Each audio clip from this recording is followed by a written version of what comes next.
আসসালামু আলাইকুম।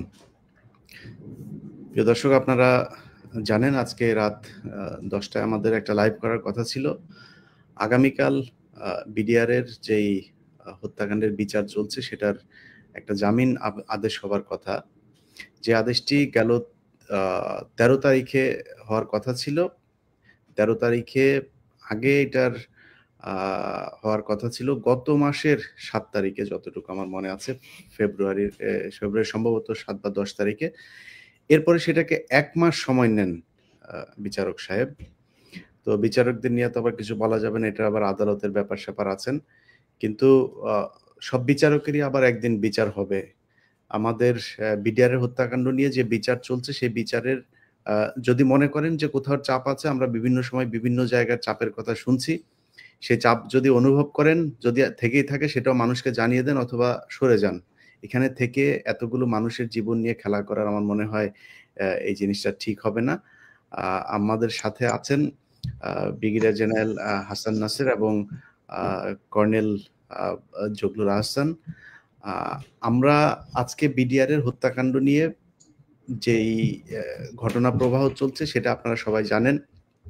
হাসান নাসের স্যার, তিনাকেও আপনারা আ এরই মধ্যে বিডিআরের বিচার সহ সেনাবাহিনীর বিভিন্ন ধরনের Yes, but still I'm trying in the laptop, but mobile connect করতে পেরেছি আর কি। ল্যাপটপে কেন যেন বলতেছে ইনভ্যালিড, আমি বুঝছি না। জি স্যার, ঠিক আছে স্যার, আমরা শুনছি আপনাকে, এটাই আমাদের জন্য যথেষ্ট, মোবাইলে হোক আর ল্যাপটপে হোক। তো আমরা প্রথমে আমার মনে হয় হাসান নাসির স্যার আপনাকে দিয়েই আসি। আপনি জানেন কমিশন কাজ করছে, এদিকে বিচারও চলছে। আমরা যেটা দাবি করেছিলাম যে আমরা শেখ হাসিনার যে বিচার, সেই বিচারটাকে আমরা মানি না। নতুন করে বিচারের কার্যক্রম প্রক্রিয়া যেটা, সেটা শুরু করতে হবে। সেটা শুরু না করে আগের বিচারের সেই রায়কেই বলবৎ রাখার জন্য যেসব কনস্পাইরেসি চলছে সেটার ব্যাপারেও আপনি জানেন। তো গেল প্রায় ১ মাস হলো আমরা এই বিষয় নিয়ে কথা বলি নাই। এই ১ মাসের ভেতরে কি আপডেট, বিডিআরের হত্যাকাণ্ডের বিচার সহ কমিশন, এইসব বিষয়গুলো নিয়ে আপনার কাছে যে তথ্য আছে সেটা আমি মনে হয় দর্শকদের আগে একটু জানিয়ে আসতে চাই। বিসমিল্লাহির রহমানির রহিম। আসসালামু আলাইকুম। ইলিয়াস ভাই, ধন্যবাদ আমাকে আবারও আমন্ত্রণ জানানোর জন্য। আমি সত্যিকার অর্থে বিডিআরের এই ইস্যুটা নিয়ে চিন্তিত এই জন্যে যে কমিশন কাজ করছে, কিন্তু কমিশনের যে বিষয়টার দিকে আমরা গুরুত্ব দেওয়ার জন্য বারবার চাপ দিচ্ছি বা অনুরোধ করছি বা আশা করছি, সেটার উপরে এখনো কোনো পদক্ষেপ আইন মন্ত্রণালয় নেয়নি। যে তাদের টার্মস অফ রেফারেন্সের ২ এর উম্মটাকে স্কোয়াশ করে ওটাকে যাদের বিচারে শাস্তি হয়েছে ইতিপূর্বে, আবুল কাহার আকন্দের সাজানো তদন্তে এবং শেখ হাসিনার সাজানো কোর্টে যে বিচার হয়েছে সেটাকে পুনর্বিচারের একটা সুযোগ সৃষ্টি করা। পুনর্বিচার বলতে রিভিউ করতে হবে অ্যাটলিস্ট। মানে আগের ওই সিস্টেমে ওই সমস্ত রেফারেন্স দিয়ে যে বিচার হয়েছে তার মধ্যে যথেষ্ট গলত বা টেম্পারিং এর আমরা প্রমাণ পাচ্ছি বা শুনছি, সেটা নিশ্চিত করা দরকার। যেহেতু তদন্তটা রিইনভেস্টিগেশনের ব্যবস্থা হয়েছে নতুন করে কমিশনের মাধ্যমে, সেই পরিপ্রেক্ষিতে ওই বিচারটাকেও একটা রিভিউ করার একটা সুযোগ আছে বলে আমি মনে করি। বিশেষ একটা ট্রাইব্যুনালের মাধ্যমে হইতে পারে, বা আমি ঠিক জানি না লয়ার যারা আছেন তারা কিভাবে এটাকে সঠিকভাবে করার বা বিচারকে সুষ্ঠু এবং নিরপেক্ষ নিশ্চিত করার জন্য এই বিষয়টাকে কিভাবে রিভিউ করতে পারেন। তো সেই হিসেবে আমি আশা করছি যে অ্যাটলিস্ট প্রথম পদক্ষেপ হিসেবে ২ এর উম্মটাকে বাদ দেওয়া হবে এবং যারা বিচারাধীন আছে, শাস্তিপ্রাপ্ত আছে, তাদের পেপারস কমপ্লিট আবার একটা নিউট্রাল বিচারিক কমিশন বলা যেতে পারে, বিচার বিভাগীয় কমিশন দিয়ে এটা রিভিউ করা উচিত। এখন তদন্ত কমিশন এটা করবে কিনা, যদি না করে তাহলে ওইটা না করলে আমি মনে করি যারা শাস্তি পেয়েছে বিডিআরের সদস্যরা, সঠিক বিচার সম্ভব হবে না। কারণ হচ্ছে যে আমরা দেখেছি যে সত্যিকার অর্থে যে ১৫২ জনকে ডেথ পেনাল্টি দেওয়া হয়েছে, যদি আমি বলি যে প্রকৃত হত্যাকারী এক বিরাট একটা অংশ পালিয়ে গেছে বা তাদেরকে পালিয়ে যেতে সাহায্য করা হয়েছে, এবং যারা ষড়যন্ত্রকারী তারা এখনো শাস্তির আওতার বাইরে, তাহলে এই 152 জন প্রকৃতই খুন করেছে কিনা সেটা রিভিউ করা উচিত। তাদের হত্যাটা সেটা অবশ্যই বিচার ব্যবস্থার মাধ্যমে হইতে হবে। সেকেন্ড হচ্ছে যাদের লাইফ টার্ম হয়েছে 161 জনের বা 10 বছর হয়েছে 256 জনের, এই বিষয়গুলো আমি মনে করি রিভিউ হওয়া উচিত। এবং সত্যিকার অর্থে আবুল খায়ের আকন্দের তদন্তটার মধ্যে অনেক রকম গড়বড় ছিল। সে যেমন তোরাবালির ক্ষেত্রে যেটা করেছিল, তোরাবালির কার্যক্রম তার 161 এর পরিপ্রেক্ষিতে দ্বিতীয় কোনো সাক্ষীকে হাজির করে নাই, যার কারণে তার শাস্তি 12 বছর দিতে বাধ্য হয়েছে কোর্ট, খুব সম্ভব আমার যতটুকু মনে পড়ে। এবং এর কারণে যে তদন্তকারী প্রসিকিউটর যে ছিল তাকে আদালত সতর্ক করেছিল। তো সুতরাং এটা যদি তোরওয়ালির ক্ষেত্রে হয়ে থাকে, আমি মনে করি আরো অনেক সৈনিকের ক্ষেত্রে একই বিষয় হয়েছে, এবং একটা হিউজ টাকা পয়সার লেনদেনের মাধ্যমে এই বিচারটাকে ট্যাম্পারিং করা হয়েছে। সেই পরিপ্রেক্ষিতে আমি সুবিচার নিশ্চিত করতে চাচ্ছি। আমি নিশ্চিত সবাইকে এই ধারণা দিতে চাই যে বিডিআর হত্যাকাণ্ডের বিচার অবশ্যই হইতে হবে, এ ব্যাপারে কোনো সন্দেহ নাই, কাউকে কোনো ছাড় দেওয়ার কোনো সুযোগ নাই, কিন্তু প্রকৃত হত্যাকারীকে হত্যার দায়বদ্ধ করতে হবে হত্যার জন্য। আমি ওর বদলি তাকে ছাড় দিয়ে তাকে পালাতে সাহায্য করে অন্য কাউকে তার বদলে ফাঁসি দিয়ে আমি জনগণকে দেখাবো যে আমি বিডিআর হত্যাকাণ্ডে যারা বিডিআর এর সদস্য তাদেরকে ফাঁসি দিয়েছি। আমার মনে হয় এখন আমরা যে সুযোগ পেয়েছি 5 আগস্টের পরে, এই সুযোগে যদি আমরা সুবিচার নিশ্চিত না করতে পারি তাহলে আবার আমরা জনগণের কাছে দায়বদ্ধ থেকে যাবে বিচার ব্যবস্থা। সেই পরিপ্রেক্ষিতে যে ডিলেটা হচ্ছে আমি মনে করি এটা সঠিক না। জি, আমরা আমরা আইনজীবীর কাছেই শুনে আসি। জনাব অ্যাডভোকেট পারভেজ হুসাইন, আপনাকে আজকে রোজা রেখে আরো ফিট মনে হচ্ছে, তো আমরা আপনার কাছে শুনে আসি এই যে বিডিআরদের বিচার কাণ্ড নিয়ে যেই মানে এটাকে আমি তামাশাই বলবো, আমি আজকের শিরোনামটা যেমনটি দিয়েছি যে বিডিআর হত্যার বিচারের নামে তামাশার শেষ কোথায়, এই যে তামাশাটা চলছে, আপনি একজন আইনজীবী হিসাবে কি মনে হয় যে গত 1 মাস আগে যেটার জামিন আদেশ দেওয়ার কথা ছিল বললো যে আজকে বিকেলেই দেওয়া হবে, এরপরে ওই দিনই বললো যে ওকে 3-4 দিনের ভেতরে আমরা দিয়ে দিচ্ছি, সেটা বলে তারপরে তারা করলো কি, সেটাকে নিয়ে আসলো মার্চের 13 তারিখে, সেই 13 তারিখ থেকে সেই 13 তারিখে না দিয়ে আবার বললো যে রোববার অর্থাৎ আগামীকালকে সেটার জামিনের আদেশ দেওয়ার কথা। এটা কি স্বাভাবিক ঘটনা, না আপনার মনে হচ্ছে যে এখানে কেউ কোনো প্রভাব বিস্তার করার চেষ্টা করছে?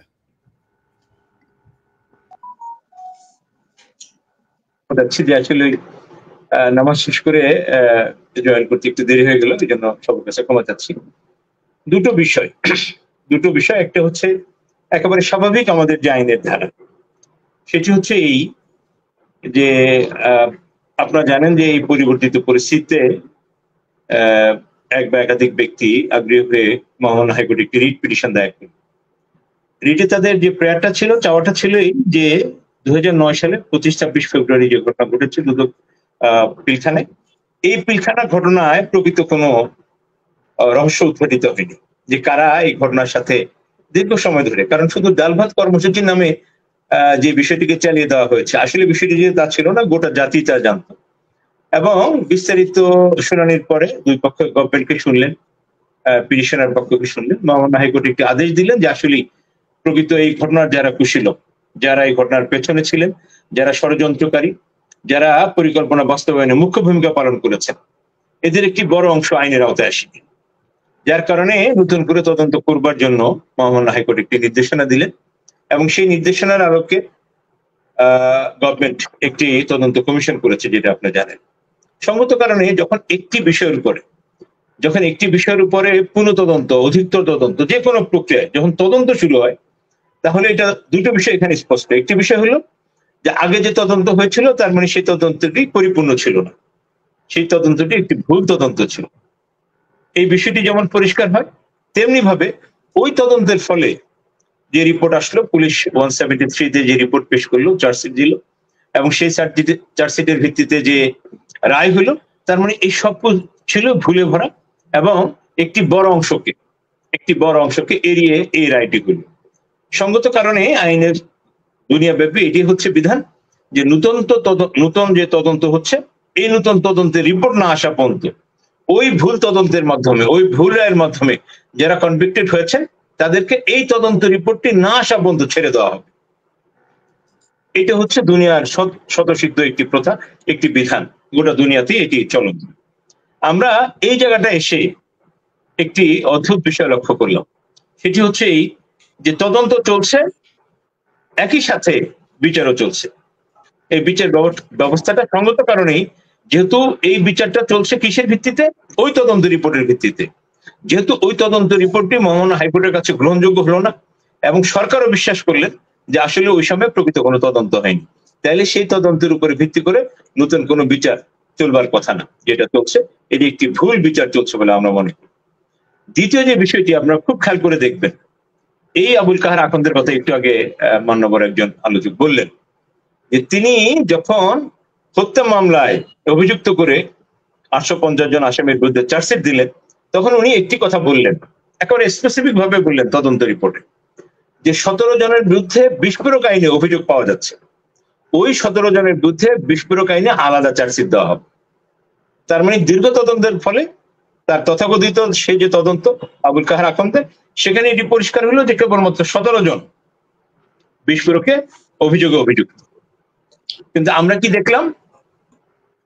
দুনিয়ার সব ব্যত্যয় ঘটিয়ে আমাদের এদেশে বড় বড় যে মামলাগুলো হয়েছে, সেটা 21 আগস্ট গ্র্যান্ড হামলা বলি, 7 মার্ডার বলি, সবগুলো মার্ডার, এই সবগুলো মামলাতে যখন একটি এফআইআর থেকে একাধিক চার্জশিট হয়, স্প্লিট হয়, এই চার্জশিটে আলাদা আলাদা আসামি হয়, আলাদা, কিন্তু সবগুলোর বিচার প্রক্রিয়া একসাথে চলে।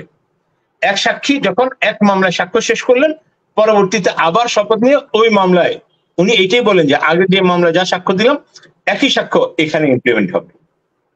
কিন্তু আমরা এই মামলার ক্ষেত্রে, বিডিআর মামলার ক্ষেত্রে, পিলখানার মামলায় দেখলাম যে আগে যারা সাক্ষ্য দিলেন হত্যা মামলা থেকে বিনা কারণে হঠাৎ করে এই বিস্ফোরক মামলাটাকে আলাদা করা হইলো, এটিকে স্থগিত করে দেওয়া হইলো।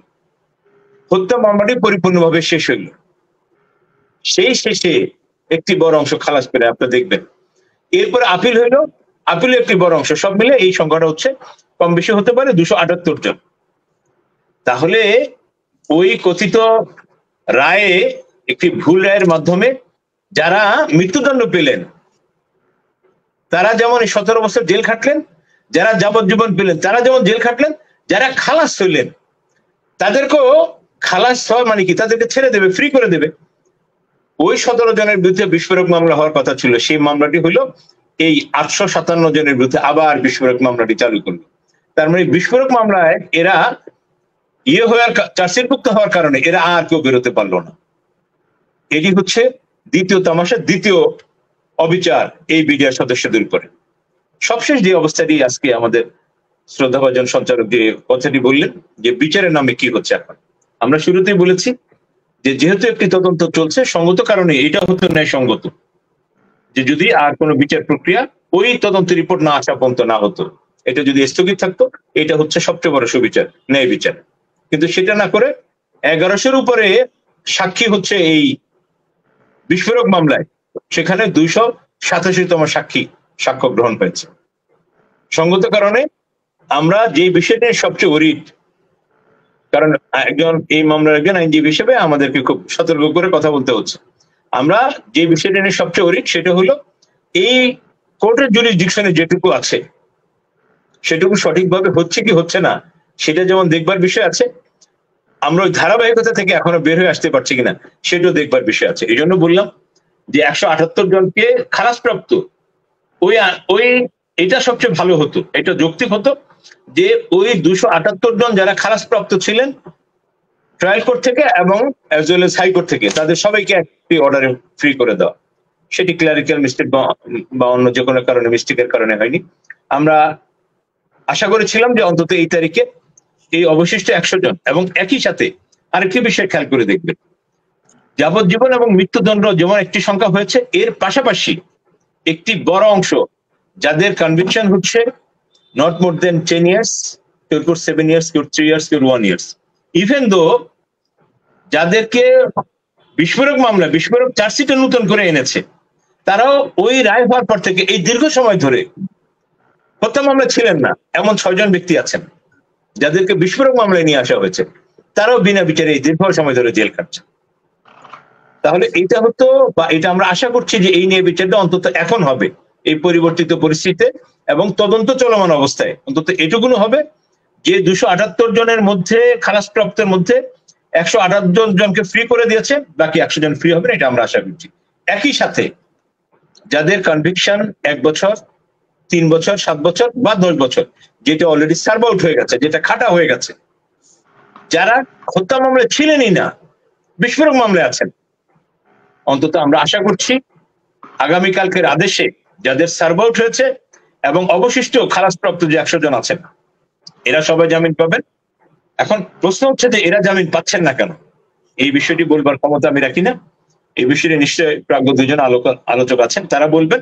আমি শুধু এটুকু বলছি যে ওই আমলে 5ই আগস্টের আগে ন্যায় বিচার যেমন সুদূর পরাহত ছিল, 5ই আগস্টের পরে একটুখানি ডোর ওপেন হয়েছে, একটুখানি ব্রেথিং স্পেস আমরা পেয়েছি, কিন্তু সেটা কন্টিনিউ করবে কোনো ষড়যন্ত্রের কারণে।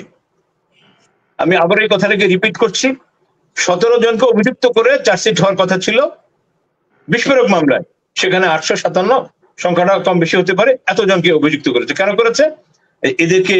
এরা যাতে বের হতে পারে, কারণ এই যদি যারা খালাসপ্রাপ্ত ছিল এই সংখ্যাটা যদি বের হয়ে যেত, 25-26 ফেব্রুয়ারির ঘটনার অনেক কিছু বের হয়ে যেত, হতে পারে সেগুলো ধামাচাপা দেওয়ার জন্য এদেরকে একটি ভিন্ন ফরম্যাটে আটকে রাখা হচ্ছে। যেহেতু পরিবর্তিত পরিস্থিতি থেকে আমরা জনগণের যারা উত্তরণ ঘটেছে, এই উত্তরণ পূর্ব এই সময়ে আমরা আশা করছি পরিপূর্ণ খালাসপ্রাপ্ত এবং একইভাবে যাদের সার্ভ আউট হয়েছে, অন্তত এই আদালতের যেটুকু জুরিসডিকশন আছে, এই জুরিসডিকশনকে আমলে নিয়ে আমরা আশা করছি আগামীকালকের আদেশে সেটার প্রতিফলন করবে।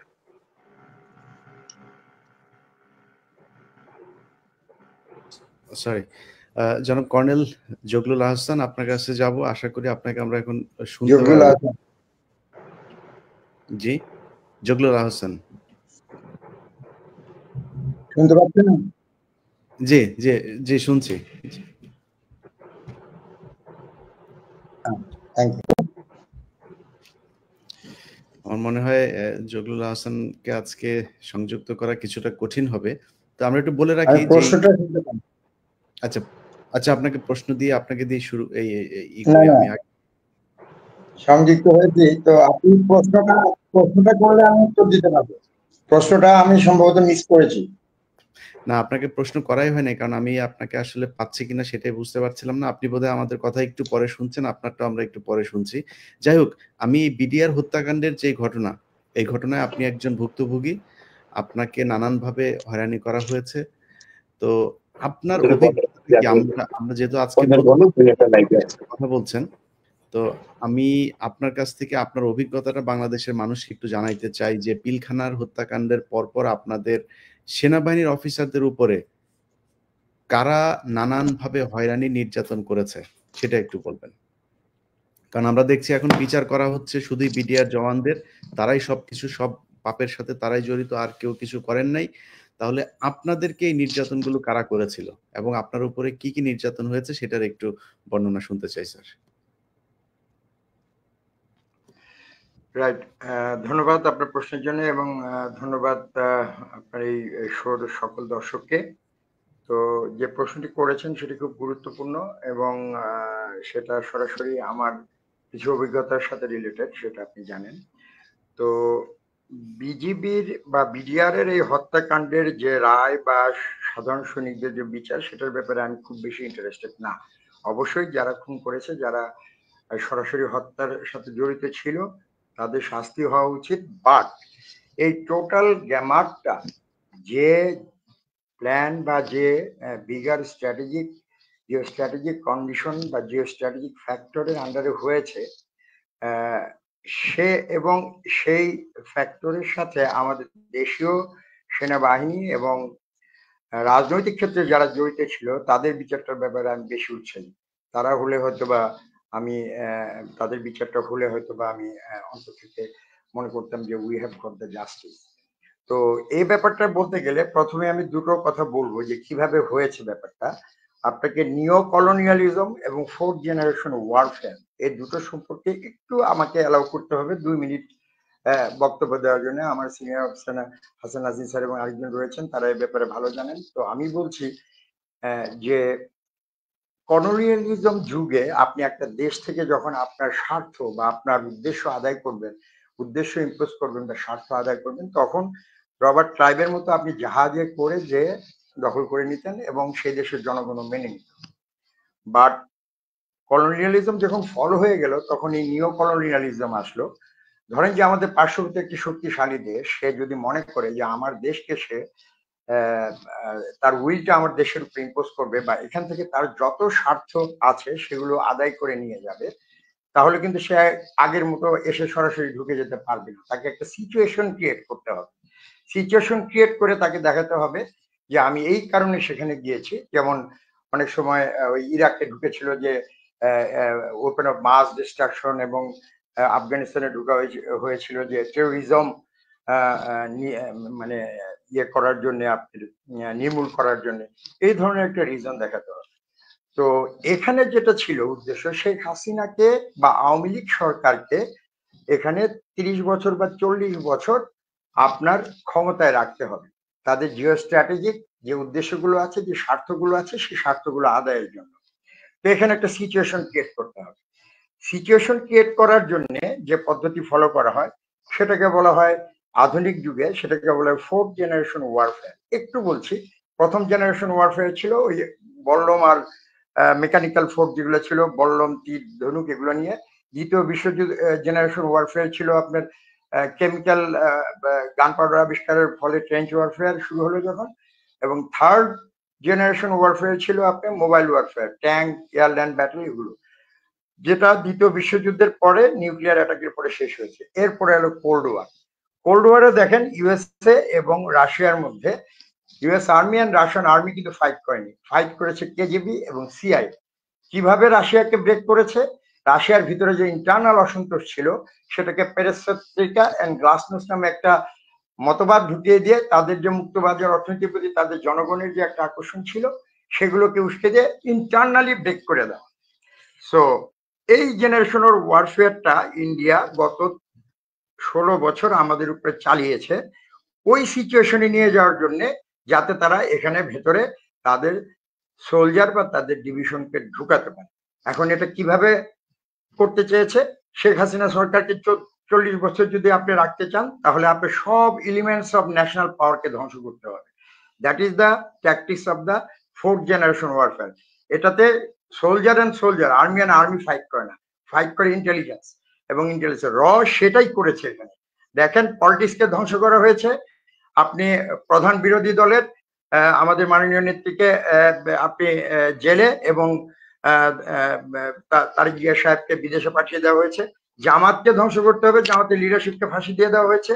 আরেকটা বিরোধী দল ছিল যারা ক্রমান্বয়ে শক্তিশালী পরবর্তী পর্যায়ে, জাতীয় পার্টি।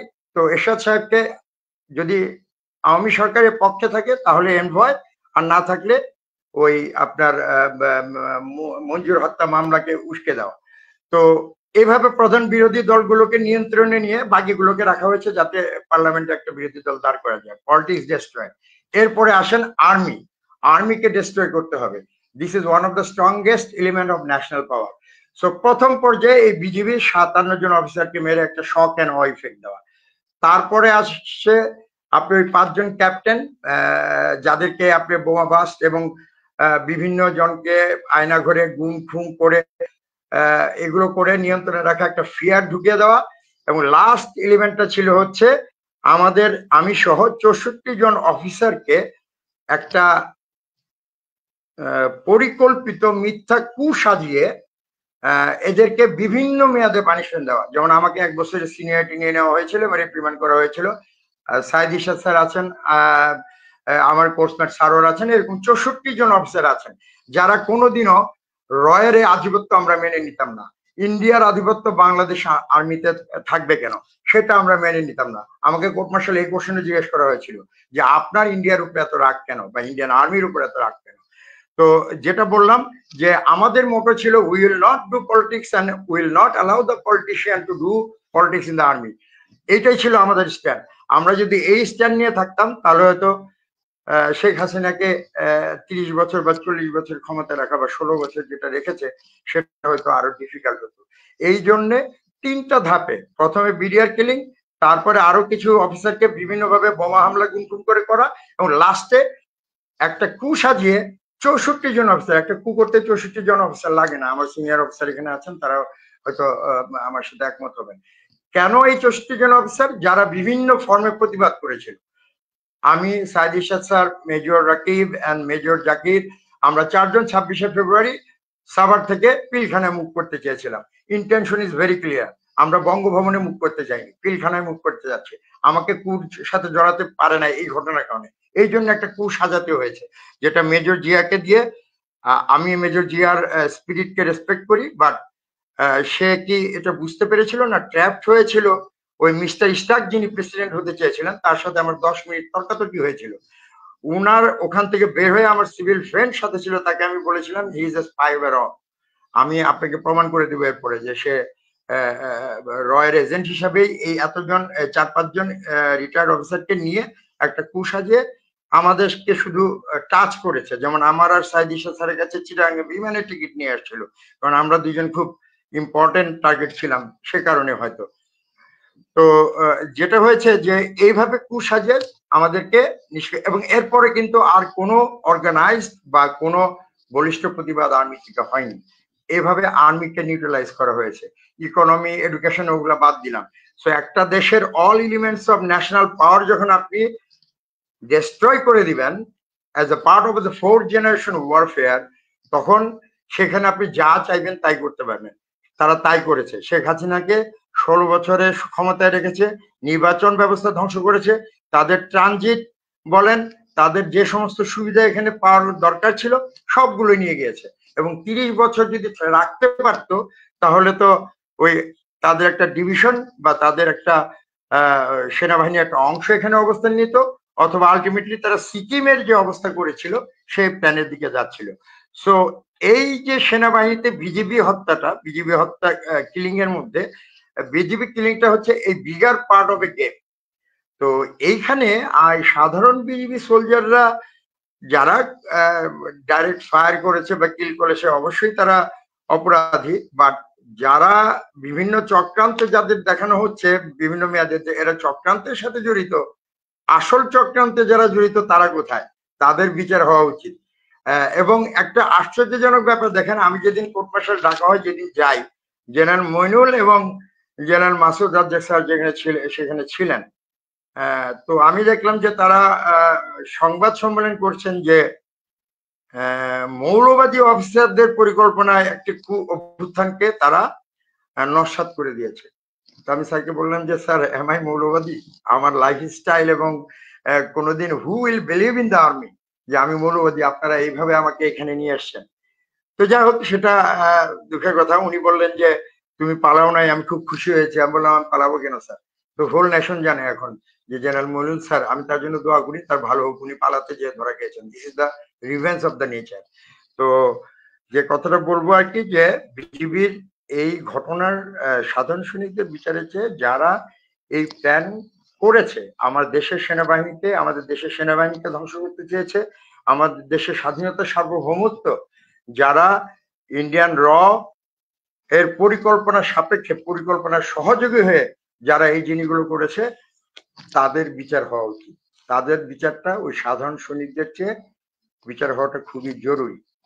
তো আমি এখানে আপনার প্রশ্নের উত্তরটা দিব। আর আমি কিভাবে এফেক্ট হয়েছে সেগুলো তো আমার চেয়ে আরো যারা সার্ভিসে আছে বা আমার জুনিয়ররা যারা আছে, যারা এখনো প্রমোশন পায়নি বা আটকে আছে, আমাদের তো চাওয়ার কিছু নেই। তাদের যেন এই সরকার বা পরবর্তী সরকার তাদের যে প্রমোশন আটকে রাখা হয়েছে, তারা যে সাফারিং এর মধ্যে দিয়ে যাচ্ছে, সেই সাফারিং গুলো যেন তারা আর না ফেস করে এবং তারা যেন এর থেকে মুক্তি পায়, সেটাই আশা করব। আর আমি একটা কথা বলেছিলাম যে মিস্টার ইশতাক যিনি প্রেসিডেন্ট হওয়ার চেষ্টা করেছিলেন, মেজর জিয়া সহ যিনি কুয়ের পরিকল্পনা করেছিলেন, একটা কথা বলি, আমার সিনিয়র অফিসারও এখানে আছেন, স্যার আছেন, যে ইট ওয়াজ এ স্টিং অপারেশন, নিখুঁত স্টিং অপারেশন। এবং স্টিং অপারেশনের পরে আমি এটা নিয়ে পড়াশোনা করেছি। বাংলাদেশ আর্মির কোন অফিসার স্টিং অপারেশন সম্পর্কে জানে? কোনো ট্রেনিং আমাদের কাউকে শেখানো হয় না। মিস্টার ইশরাক উনি একজন সিভিলিয়ান, উনি ফৌজদারহাট ক্যাট কলেজের ক্যাডেট, এবং উনি আমি যতদূর বুঝেছি যে উনি র কানেক্টেড এবং র প্ল্যান নিয়ে এসে উনি সেনাবাহিনীতে ক্লিনজিং অপারেশনটা করেছেন। তো উনিও এটা জানার কথা না, বাট ইন্ডিয়ান আর্মিতে রকে স্টিং অপারেশনের উপরে ট্রেনিং দেওয়া হয়। এখানে তো অটোমেটিক্যালি একটা প্রুভ হয়ে যাচ্ছে। আমিও স্টিং অপারেশন জানি না, মেজর জিয়া যিনি কোঅর্ডিনেশন করছিলেন তিনিও জানেন না, এহসান ইউসুফও জানেন না, মিস্টার ইশরাকও জানেন না। It is only known by the Indian military officers who serves in র অ্যান্ড রয়্যাল ইন্টেলিজেন্স এলিমেন্টস বা ইন্টেলিজেন্স পার্সোনালিটি। তাহলে বাংলাদেশের মতো একটা দেশে একটা সেনাবাহিনীতে একটা নিখুঁত স্টিং অপারেশন পরিচালনা করে চলে গেল, এবং সাকসেসফুল ভাবে বলবো, তাদের উদ্দেশ্য যেহেতু ছিল 64 জন অফিসারকে জড়িত দেখে শাস্তির আওতায় নিয়ে আসা, তো এটা সাকসেসফুল অপারেশন। এটা আমরা কেউই জানি না, স্যারও জানেন যে আমরা কেউই স্টিং অপারেশন সম্পর্কে পড়ি না, আমাদের কোনো ইন্টেলিজেন্স কোর্সেও এটা পড়ানো হয় না, এটা ইন্ডিয়াতে পড়ানো হয়, ইন্ডিয়ান রকে শেখানো হয়, ইন্ডিয়ান আর্মির ইন্টেলিজেন্স কোর্সে এটা শেখানো হয়। আরেকটা প্রমাণ দেই, ডিসেম্বরের 16 তারিখে এহসান ইউসুফ যিনি ওই তথাকথিত কুয়ের কোঅর্ডিনেটর ছিলেন, উনি ডিসেম্বরের 17 বা 18 তারিখে উনি পরিকল্পনা লিকটার হয়ে যাওয়ার পর উনি কাস্টডিতে যান এবং 18 তারিখে সমস্ত পরিকল্পনা জেনে যাওয়া হয়। তারপরে মিস্টার ইশরাক 3 জানুয়ারিতে কিভাবে উনি এয়ারপোর্টে বের হয়ে যান, কে তাকে এই যাওয়ার অনুমতি দিল বা সুযোগ করে দিল, এটা জাতি জানা উচিত। যদি 19 তারিখে সমস্ত তথ্য থাকে, এহসান ইউসুফের ল্যাপটপ সহ ধরা পড়েছে যেখানে মিস্টার ইশরাক প্রেসিডেন্ট, আর উনি 3 তারিখে চলে গেলেন, আর আমরা 64 জন অফিসার বিভিন্ন মেয়াদে পানিশমেন্ট খেলাম। শেখ হাসিনা সরকার বা আওয়ামী সরকার একটা বারও তাকে দেশে আনার জন্য কোনো ব্যবস্থা বা কোনো চিঠিপত্র বা ইন্টারপোল বা কোথাও কোনো ব্যবস্থা নিলেন না। কেন নিলেন না? Because he was part of that. এবং র, আওয়ামী সরকার এবং এই মিস্টার ইশরাক এদের যোগ সাজছে, এবং সেনাবাহিনীর কিছু অফিসার যারা এই আওয়ামী দুর্বৃত্ত অপশাসনকে যারা সাপোর্ট করতেন তারা এটা করেছেন এবং সেনাবাহিনীর প্রভূত ক্ষতি সাধন করেছেন। এই 64 জন অফিসার যারা আপরাইট ছিল, যারা প্রতিবাদ করতে এবং যারা কোনো প্রমোশন বা পদোন্নতির জন্য বিক্রি হতে চায়নি, তাদেরকে সরিয়ে দেওয়া বা তাদেরকে থামিয়ে দেওয়া। তো এই রয়ের ইনভলভমেন্ট আমি বলে দিলাম। এবং র অনেক আগে থেকেই চায় না যে বিজিবিতে বাংলাদেশ আর্মি অফিসাররা যাক, এটাও একটা বড় কারণ। এটার কারণটা কি, আপনি যদি দেখেন যে বিডিআরের যে বা বিজিবির যে কালচার, অর্গানাইজেশনাল কালচার, সেটা একটু offensive in comparison to BSF. কেন? কারণ এটা train, organised and administer and commanded by army officers. এখন ভারত যদি বা ইন্ডিয়া যদি চিন্তা করে বাংলাদেশে কোনো লাইকলি অফেন্সিভ বা বাংলাদেশকে নিয়ন্ত্রণে নেওয়ার জন্য, তাহলে বাংলাদেশের এগেনস্টে তারা কয়টা ডিভিশন পুল করতে পারে, বা তারা পাকিস্তান বর্ডার থেকে ডিভিশন আনতে পারে না, চায়না বর্ডার থেকে আনতে পারে না, 7 স্টার থেকে তুলতে পারে না। সো আমাদের 10টা ডিভিশনের এগেনস্টে তাদের 30টা ডিভিশন লাগে, বাট সেখানে 17টা ডিভিশন তারা মাত্র মাস্টার করতে পারে, বিকজ যে সেক্টর গুলো বললাম সেখান থেকে সব ডিভিশন তুলতে পারবে না। সেখানে বিজিবি যদি একটা second line similar army type force হয়ে যায়, তাহলে তো এটা তাদের জন্য আরো ডেঞ্জারাস একটা ব্যাপার। সো তারা অনেক আগে থেকেই চায় না যে বিজিবিতে মিলিটারি অফিসার থাকুক। এই প্রয়োজনীয়তার সাথে আর্মিকে একটা ধ্বংস করা বা আর্মিকে একটা নাজুক পর্যায়ে নিয়ে যাওয়ার যে প্রয়োজনীয়তা ছিল, সেটা ছিল শেখ হাসিনা সরকার বা আওয়ামী সরকারকে 30 বছর বা তার চেয়ে দীর্ঘমেয়াদী সময়ের জন্য ক্ষমতায় রাখা। তার জন্য আর্মি থেকে যাতে অর্গানাইজড কোনো প্রতিবাদ না হয়, এটাকে ধাপে ধাপে 3টা ধাপে ধ্বংস করা হয়েছে। এবং শেষ ধাপে ছিলাম আমরা। আপনি আমার কাছে জানতে চেয়েছিলেন আমার অভিজ্ঞতা, সংক্ষেপে আমি বললাম। ভেতরে যদি ঢুকেন আরো 1 বাই 1 আমি বলে দিতে পারবো যে হাউ ইট ওয়াজ প্ল্যান এবং কিভাবে এটা। ইনশাআল্লাহ কর্নেল জগলুল হাসান, আমরা বিস্তারিত আরো হয়তো শোনার সুযোগ পাবো আরেকদিন। জনাব ব্রিগেডিয়ার হাসান নাসের স্যার, আপনার কাছে আমার প্রশ্ন যেটা খুব সংক্ষিপ্ত করে শুনবো, সেটা হচ্ছে যে কর্নেল জগলুল হাসান যে কথাটা বলছিলেন যে তিনি জিজ্ঞাসাবাদের সম্মুখীন, কোর্ট মার্শাল থেকে শুরু করে যা যা হয়েছে তার উপরে এই সব টর্চারের সাথেই সেনাবাহিনী জড়িত ছিল। তার মানে যদি ধরেও নেই যে পিলখানার ঘটনাটা শুধুমাত্র বিডিআররাই ঘটিয়েছে, তাহলে এই ঘটনাটাকে ধামাচাপা দেওয়ার জন্য এই যে নিরীহ দেশপ্রেমিক অফিসারদেরকে মৌলবাদী বানিয়ে একটা মিথ্যা কুয়ের নাটক সাজিয়ে তাদেরকে চাকরিচ্যুত করা, ব্যারিস্টার তাপসের উপরে গ্রেনেড হামলার কথা বলে কমান্ডো অফিসারদেরকে আপনার এই যে চাকরিচ্যুত করা, জেলখানায় নেওয়া, গুম করা, আয়নাঘরে ঢুকানো, এগুলো করলো। এগুলোর জন্য কি সেনাবাহিনীর বিচার হওয়া উচিত না তাহলে?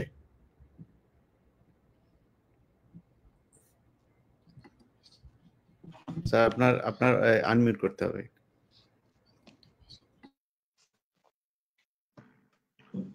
আমি মনে করি অবশ্যই বিচারটা ওইখান থেকে শুরু হওয়া উচিত, এবং হয়নি বলে যে বিচার ব্যবস্থায় যে ফলটা রয়ে গেছে এবং সেই সুযোগটা এখনো রয়ে গেছে, কোর্ট মার্শালটা আবার শুরু করা।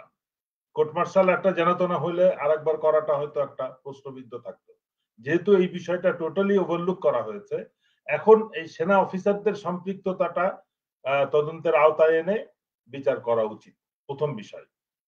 এটা শুধু ওই পরবর্তী ঘটনা না, আমি তো মনে করি হত্যাকাণ্ডের সাথেও তারা জড়িত ছিল, এবং সেটা কিভাবে সেটা বলতে হবে। ডিজিএফআই, এনএসআই এবং র্যাবের যারা অফিসার পোস্টেড ছিল, মিলিটারি অফিসার, তাদের একটা গ্রুপ কিন্তু এই প্ল্যানের সাথে ইনভলভ ছিল। তাদের কার্যক্রম 25 এবং 26 তারিখে বা তার পূর্ববর্তী কার্যক্রম, এটা যদি আমরা খেয়াল করি তাহলে বুঝতে পারবো। 24 তারিখ আমি আবারও হয়তো রিপিট করছি, সেটা হচ্ছে 24 তারিখে প্রধানমন্ত্রী প্যারেডে স্যালুট নিবেন প্রধান অতিথি হিসেবে। সেখানে রাষ্ট্রীয় অতিথিবৃন্দ থাকবেন, মন্ত্রীরা থাকবেন, বিদেশি ডিগনিটারিজ থাকবেন। সেই পরিস্থিতিতে বিডিআর পিলখানার উপরে একটা সিকিউরিটি সার্ভে হওয়ার কথা, যেটা অতীতে সবখানে হয়ে থাকে, সরকার প্রধান, রাষ্ট্রপ্রধান বা বিদেশি ডিগনিটারিজরা আসলে হয়। এই ক্ষেত্রে যারা করেছিল সেই সিকিউরিটি সার্ভে, সেটা ছিল ডিজিএফআই, এনএসআই, এসবি এবং এসএসএফ। যেহেতু রাষ্ট্রপ্রধান সরকার প্রধান ছিল, সেখানে এসএসএফ ইনভলভ ছিল। আদারওয়াইজ অন্য কোনো ডিগনিটারিজ হলে হয়তো শুধু ডিজিএফআই, এনএসআই এবং এসবি পর্যায়ে থাকতো। এই চারটা এজেন্সি কিন্তু তারা নর্মাল রিপোর্ট দিয়েছে যে এখানে কোনো জঙ্গি হামলার সম্ভাবনা নাই। এবং এটা ভয়ঙ্কর একটা বিষয় এই জন্য বলবো যে একটা লিফলেট ইস্যু হয়েছিল 21 তারিখে, এটাকে ওভারলুক করা হয়েছে। 23 তারিখে 3টা এসএমজি পিলখানা থেকে হারিয়ে গেছে, এটাকে ওভারলুক করা হয়েছে। এবং এটার পরিপ্রেক্ষিতে আমি মনে করি প্রধানমন্ত্রীর ওই প্যারেড সম্পূর্ণ স্থগিত করে ডিজির পর্যায়ে এটা নিয়ে যাওয়া উচিত ছিল, যদি প্রকৃত অর্থে এটা স্ট্যান্ডার্ড সিচুয়েশনে আমরা এই এসএমজি হারানোটাকে কনসিডার করতাম। যে কোনো পরিস্থিতিতে একটা প্রতিষ্ঠানে সরকার প্রধান, সব বিদেশিরা আসবে এবং সেখান থেকে 3টা ওয়েপন হারিয়ে গেছে। এই বিষয়টাকে যেভাবে হ্যান্ডেল করা হয়েছে, এটাও ইন্ডিকেট করে যে এটার সাথে যারা এই আদেশগুলো দিয়েছে, এগুলা যারা বন্ধ করে নাই, তারাও এটার সাথে ইনভলভ। তার মানে অল ইন্টেলিজেন্স এজেন্সিস, মানে ইনক্লুডিং পুলিশ, ডিজিএফআই, এনএসআই। এবং এই ঘটনাটা যখন চলছে তখনও কিন্তু এরা নির্বিঘ্নে সব এজেন্সির প্রধানরা তো কমিশন, ন্যাশনাল কমিশনের সামনে কখনো আসে না। ডিজিএফআই, এনএসআই, স্পেশাল ব্রাঞ্চ, এরা তাদের ডেপুটিদেরকে বা অধস্তন অফিসারকে সবসময় পাঠিয়েছে। তারা এসে এমন একটা ভাব করেছে যে তারা কিছুই জানতো না বিডিআর এর ভিতরে কি হচ্ছে, মানে যেটা কোনো অবস্থাতে গ্রহণযোগ্য না। যদি তারা অতীতে অন্য পরিস্থিতিতে নাও জেনে থাকে, এই ভিজিট উপলক্ষে তাদের ব্যাপক একটা সার্ভে পরিচালনা করার কথা। বিশেষ করে যেখানে 21 তারিখে একটা লিফলেট বের হয়েছে এবং সেখানে হুমকি দেওয়া হয়েছে অফিসারদেরকে প্রয়োজনে হত্যা করা হবে। তো সেই জিনিসগুলোকেই কিন্তু তদন্তের আওতায় আনলেই কিন্তু মিলিটারি অফিসাররা ইনভলভ হয়। জগলুল যেটা বলছে যে পরের ঘটনা তো অবশ্যই, মানে এটা তো অবশ্যই, এবং আমি সবসময় বলে আসছি যে মিলিটারি অফিসারদের সম্পৃক্ততা না থাকলে এত বড় একটা হত্যাকাণ্ড এইভাবে সুচারুভাবে পরিকল্পিত এবং নিশ্চিত করা, যেখানে বিডিআর এর সৈনিকরা নির্বিঘ্নে 10,000 সৈনিক, 200 মাইনাস, মানে 9 তারিখে সকালে যা 10,000 সৈনিক সেখানে ছিল সদস্য, তাদের অনেকের পরিবার সদস্যরা ছিল, তারা 26 তারিখ বিকালে সেখানে মাত্র 200 সৈনিককে পাওয়া যায়। এরা কিন্তু নির্বিঘ্নে একটা যে বিডিআর পিলখানার ভিতরে ব্যাপক একটা হত্যাকাণ্ড সংঘটিত হচ্ছে, সেখান থেকে হত্যাকারীরা কিভাবে নির্বিঘ্নে বেরিয়ে গেল? সেখানে কেন রাত্রে সন্ধ্যার পরে লাইট বন্ধ করা হলো? লাইট জ্বালানোর ব্যবস্থা কেন করা হলো না? এগুলো প্রশ্ন তো আসবে, কে বন্ধ করছে? কেন তাপস, ব্যারিস্টার তাপস সেনাবাহিনীকে 3 কিলোমিটার, জনগণকে 3 কিলোমিটার দূরে সরে যেতে বলল? কেন জয় বাংলা মিছিল, জয় বাংলা স্লোগান দিতে দিতে মিছিল দুই দিক থেকে গেট দিয়ে ভিতরে প্রবেশ করলো, 50 জন প্রবেশ করলো, 200 জন বেরিয়ে গেল? এরা কারা? অ্যাম্বুলেন্স ঢুকলো, লোক নিয়ে বেরিয়ে গেল, এরা কারা? এই সমস্ত বিষয় কিন্তু অলরেডি জনগণ জানেন। এইগুলোর উত্তর নিলেই কিন্তু এটার সাথে জানা যাবে যে এটার সাথে সামরিক অফিসাররা ইনভলভ। এটা কিন্তু একটা কোশ্চেন করি। সেই কোশ্চেনটা হচ্ছে যে আমি আমার যে অনুসন্ধানটা করেছিলাম, আমার সবশেষ প্রোগ্রাম যেটা বিডিআর নিয়ে ছিল, সেখানে আপনার একটা রেকর্ডিং আমি শুনিয়েছিলাম, যেখানে আপনি প্রশ্ন করছেন বিভিন্ন জনকে ডেকে এনে, যেমন সেখানে জাহাঙ্গীর কবির নানককে আপনি জিজ্ঞাসাবাদ করেছিলেন, আজমকে জিজ্ঞাসাবাদ করেছিলেন, কামরুল ইসলামকে জিজ্ঞাসাবাদ করেছিলেন। মানে আমার কথা হচ্ছে এই যে জিনিসটা এতদিন কেন প্রকাশ পায়নি, এবং আপনি যে তাদেরকে জিজ্ঞাসাবাদ করেছিলেন, আমি আপনার প্রশ্নের ধরন দেখেই বুঝছিলাম যে এখানে আপনি তারা যে গিলটি, তারা যে মিথ্যা বলছে সেটা বুঝতে পেরেছিলেন। মানে আপনি কি এটা প্লেস করেন নাই সেনাবাহিনীতে বা আপনাদের গোয়েন্দা সংস্থাকে, যে আপনি আপনার অনুসন্ধানে আপনার জিজ্ঞাসাবাদে কি কি পেলেন, সেটা বন্ধ করা হলো কেন, এবং সেই অনুযায়ী বিচারটা চালানো সম্ভব হয় নাই কেন? ইন্টারেস্টিং বিষয় হচ্ছে যে ওখানে ডেপুটি সেক্রেটারি একজন ছিলেন আমাদের সদস্য, মানে ওখানে আমাদেরকে অ্যাসিস্ট করতেন, বা সিভিল ব্যুরোক্রেট। সে কিন্তু তার হাতেই এই রেকর্ডিংটা ছিল। আমার I was surprise to here my voice, যে প্রশ্নগুলো বা ওই ইন্টারভিউ এর সব কাহিনী। প্রকৃত অর্থে এই আমার জেরার পরিপ্রেক্ষিতেই কিন্তু আমাকে পরে মানে ওই পিএনজি টাইপ বা আমাকে হোস্টাইল মেম্বার হিসেবে কনসিডার করা হলো, এবং আমার পরে ব্রিগেডিয়ার রফিককে এনে, তার মনে হয় 6 মাসেরও কম চাকরি ছিল, তাকে ওই অফারটা দেওয়া হলো যেটা আমি রিজেক্ট করেছিলাম। তো সত্যিকার অর্থে কিন্তু আমার কার্যক্রমে আমি কমিশনকে স্পষ্টভাবে বুঝিয়ে দিয়েছিলাম যে তদন্তটা ঠিক মতো হচ্ছে না।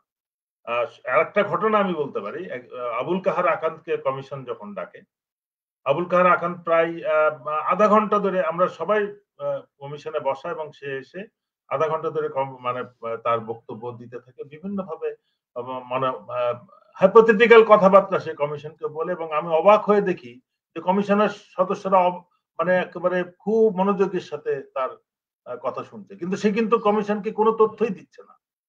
সবকিছুর ব্যাপারে সে আইন দেখাচ্ছে। যে আমি তাকে শুধু একবার মনে করালাম প্রথম দিকে যে এই কমিশন তো কোর্ট, সুতরাং এই কোর্টকে তো যে কোনো তথ্য দিতে আপনি বাধ্য, সিআইডি দিতে বাধ্য। মানে সে আইন দেখাচ্ছে যে আমি যা পেয়েছি আমি কাউকে শেয়ার করব না, এটার জন্য নিষেধাজ্ঞা আছে, এরকম অনেকক্ষণ মানে দেখলাম যে সবাই, কেউ কোনো প্রশ্ন করছে না। তখন আমি তাকে থামিয়ে বললাম, আপনার র্যাঙ্ক কি? বলা এএসপি। আপনি না অবসরে ছিলেন? জি স্যার, আমি আবার চাকরিতে ফেরত আসছি। বলে এখানে যারা উপস্থিত আছে এরা কারা জানেন, চিনেন? তখন সে বলতেছে অমুক সেক্রেটারি, হাবিবুল্লাহ আল সেক্রেটারি, প্রধান অবসরপ্রাপ্ত সেক্রেটারি, আমরা সব জয়েন্ট সেক্রেটারি লেভেলের, রেশনাল সেক্রেটারি লেভেলের। তার মানে এগুলো কি সব বেকুব মনে করতেছেন? আমি আরো মানে কঠোর ভাষায় তাকে বললাম, এগুলো কি সব বেকুব? আপনি যে কথাগুলো বলতেছেন, আপনি জানেন যে আপনি কোনো তথ্যই দিচ্ছেন না, আপনি হাইকোর্ট সুপ্রিম কোর্ট সব দেখাচ্ছেন। Don't you think we understand আপনি কি বলতেছেন? You are wasting our time, if you have nothing to give just get out. আমি তো তাকে সোজা ওইখান থেকে বের করে দিচ্ছি, without asking, even asking permission from the মানে সভাপতি। এই জিনিসগুলো হচ্ছিল কোর্টে। আমরা সারাদিন ধরে একটা বাকওয়াজ শুনছি, এক একজন আসছে গল্প করে চলে গেছে। Same with Mamun Khaled. মামুন খালেদ দেশে 2টা স্টেটমেন্ট দিচ্ছে। তার স্টেটমেন্টের মধ্যে ছিল সে আসলো, থাকলো, গেল, সন্ধ্যার সময় খাইতে গেল, ডিনার করতে গেল, রেস্ট করতে গেল, সকালবেলা সে গেল, নাস্তা করে ফেরত আসলো। আমরা হোয়াট আর ইউ টকিং? তুমি এখানে বসে তো এই কিলারদের সাথে মিটিং করছো, পলিটিশিয়ানদেরকে নিয়ে, ক্লিয়ারদের নিয়ে মিটিং করছো, তুমি এগুলো নিয়ে কোনো কথা বলো না।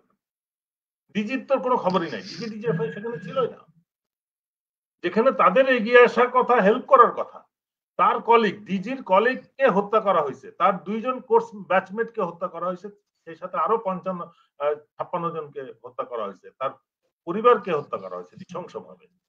সেখানে তারা এসে সব রূপকথার গল্প বলতেছে এবং সবাই চুপ করে এটা সহ্য করছে। এটা বিবেকবানদের জন্য ওইখানে ওই কমিশনে উপস্থিত থাকাটাও একটা পানিশমেন্ট হিসেবে আমি মনে করি। আমার জন্য একটা পানিশমেন্ট ছিল যে এখানে সব গল্প আড্ডা হয়। একটা পর্যায়ে কিন্তু আমি ওই এয়ারফোর্স এবং নেভির কমোডর নাসির এবং ওই কমোডর যে ইয়ে ছিল এয়ার কমোডর সানাউল হকরে নিয়ে আমরা কাজ শুরু করি। We took all papers and computer from নিয়ে কাজ শুরু করছি। এই পর্যায়ে আমি মনে করি যে সানাউলের হি গট কম্প্রোমাইজ এবং পরে তাকে রিওয়ার্ড দেওয়া হয়েছে।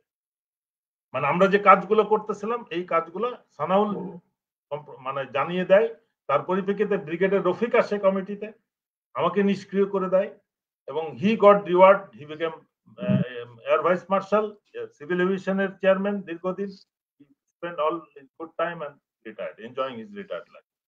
আমি তো মনে করি যে এই তদন্তের যেরকম ওই সিভিল কোর্টে বিচারের ব্যাপারে যারা সিদ্ধান্ত দিয়েছে হাইকোর্টের বিচারকরা, তাদেরকেও তো এখন প্রশ্নের মধ্যে আনা উচিত। আপনি যেটা বললেন যে বিচারপতিদের বিচারের সময় আসছে, এটা কেন এই মিলিটারিদের ইনভলভমেন্টটা এই ইনভলভমেন্টটা কেন বিচারের আওতায় আনা হলো না? কোর্ট মার্শালটা কেন হলো? মিলিটারি অফিসাররা বিডিআর এর যদি কোনো অফেন্সের সাথে ইনভলভ হয়, নর্মালি তারা বিডিআর এর ডিজি ওয়ারেন্ট এ হোল্ডার বলে যে court martial, field general court martial order করতে পারে, অথবা তাকে আর্মিতে ফেরত এনে তার বিচার হবে। এত বড় একটা হত্যাকাণ্ড হলো।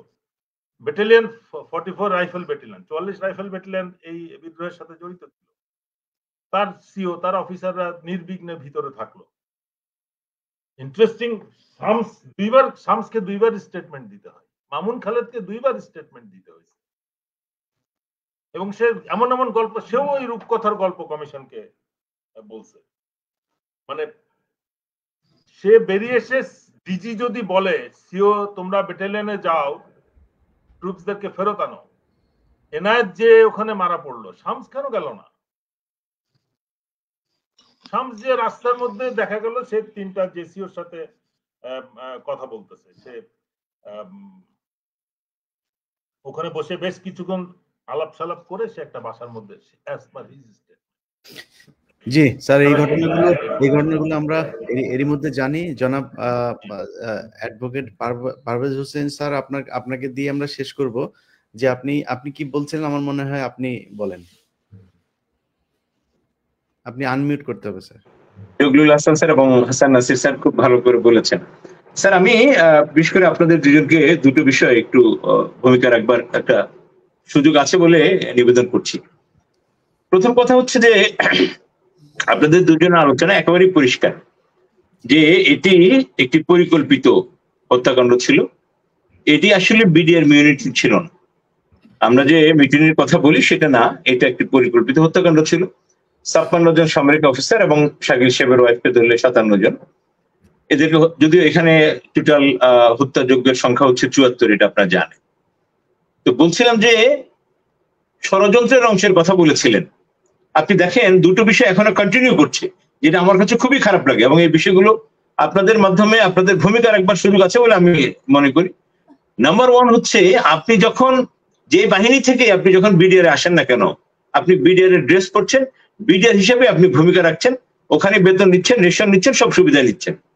এবং সেদিন যে সংগঠিত পিলখানা হত্যাকাণ্ড ঘটলো সেটি বিডিআর এর সাথে এই বিহেভটি করা হলো। সো প্রথম যে ষড়যন্ত্রটা এখনো অব্যাহত আছে, যখন কেউ একজন দায়িত্বশীল অবস্থান থেকে বলেন বিডিআর এই হত্যাকাণ্ডটি ঘটিয়েছে, তার মানে আমি ওই দিন যে 57 জন সেনা অফিসার বা 56 জন সেনা অফিসার আমরা যারা ছিলাম, আমরা সেনা অফিসার হিসেবে সেদিন কিন্তু সেখানে সেনাবাহিনীর অফিসার ছিলাম, কিন্তু আমরা বিডিআর এ কর্মরত ছিলাম। তার মানে সূক্ষ্মভাবে বিডিআর এর সাথে এই সেনা অফিসারদের একটি ডিভিশন, একটি ক্লাসিফিকেশন তৈরি করা হচ্ছে ষড়যন্ত্রের অংশ হিসাবে। আমি মনে করি এটিকে বন্ধ করবার জন্য, এবং যারা এখন এই কথাগুলো বলবার সাহস করছেন, চিন্তা করছেন, কারণ এতগুলো পেছনের ষড়যন্ত্র কুশীলবদেরকে আড়াল করার জন্য বলছেন কিনা জানি না, এই বিষয়টিতে আপনাদের ভূমিকা রাখবার প্রয়োজন আছে বলে আমি মনে করছি। আরেকটি বিষয় হলো যে একটি সেনা দিবস ঘোষণা করা হয়েছে পিলখানা হত্যাকাণ্ডে। এটা যেহেতু এই গোটা ঘটনাটার সাথে দুটো শব্দ খুব ব্যাপকভাবে জড়িত ছিল, একটি হচ্ছে বিডিআর এই শব্দটি জড়িত, আর এটি হচ্ছে পিলখানা। এই দিবসটি পিলখানা হত্যাকাণ্ড দিবস বা পিলখানা হত্যা দিবস অথবা বিডিআর এই শব্দগুলি হলে ভালো হতো। যাই হোক, তারপরে একটি দিবস হয়েছে, আমরা সেটাকে কংগ্রাচুলেট করি, ওয়েলকাম করি। এই বিষয়টিও চেঞ্জ হওয়া দরকার বলে মনে করছি। সবচেয়ে বেশি যে দরকার এখন আমাদের, এই বিজিবি, এই ক্ষয়িষ্ণু শক্তির এই বাহিনী অনেকগুলো কারণের মধ্যে একটি কারণ হচ্ছে তার নাম। বিডিআর এর যে শৌর্য বীর্য ছিল আজকে সেটা নাই। এই জন্য যে কোনো ভাবে হোক, আজকে অনেকগুলো, আপনি দেখেন আপনাদের এরিয়ায়, ক্যান্টনমেন্ট এরিয়ায় ইতিমধ্যে অনেকগুলো স্থাপনার নাম পরিবর্তন করা হয়েছে, সারা দেশে অনেক হয়েছে।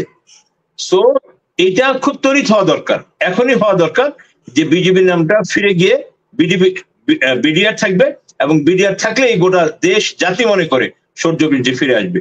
এটা দেরি করা, এটা ষড়যন্ত্রের কোনো অংশ কিনা ভেবে দেখা দরকার। সবশেষ যে কথাটি বলবার চেষ্টা করছি সেটি হচ্ছে এই যে ষড়যন্ত্রের সাথে যারা জড়িত ছিলেন তারা যেমন আছেন, এখনো যারা ষড়যন্ত্র করছেন নানানভাবে তাদের বক্তব্য বিবৃতিতে এটি পরিষ্কার হয়ে যাচ্ছে। এবং এই ষড়যন্ত্রের অংশ হিসাবে তারা সূক্ষ্ম একটি কারসাজি রেগুলার করে যাচ্ছেন, সেটা হচ্ছে বিডিআর, এবং এই বিডিআর এর মধ্যে একটি ডিভিশন করছেন যে বিডিআর এবং সেনা সদস্য। এর মধ্য দিয়ে বিডিআর এর যারা করেছে, বিডিআর এর পোশাক পরে সেদিন যে অপকর্মগুলো যারা করেছে, ভুল কর্মটি করেছে, অবভিয়াসলি তারা দায়ী।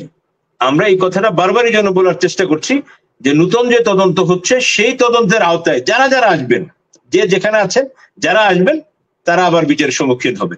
কিন্তু যতদিন পর্যন্ত এই কমিশনের তদন্তটা শেষ না হচ্ছে, ততদিন পর্যন্ত কমিশনকে নির্দেশ করার মতো, ডিকটেট করার মতো, অর্ডার করার মতো, ফুল স্টপ দেওয়ার মতো কোনো আচরণ কেউ যেন না করে, এবং সেই করাটা ষড়যন্ত্রের কোনো অংশ কিনা সেটাও এই জাতির এখন বোঝার বিষয় আছে।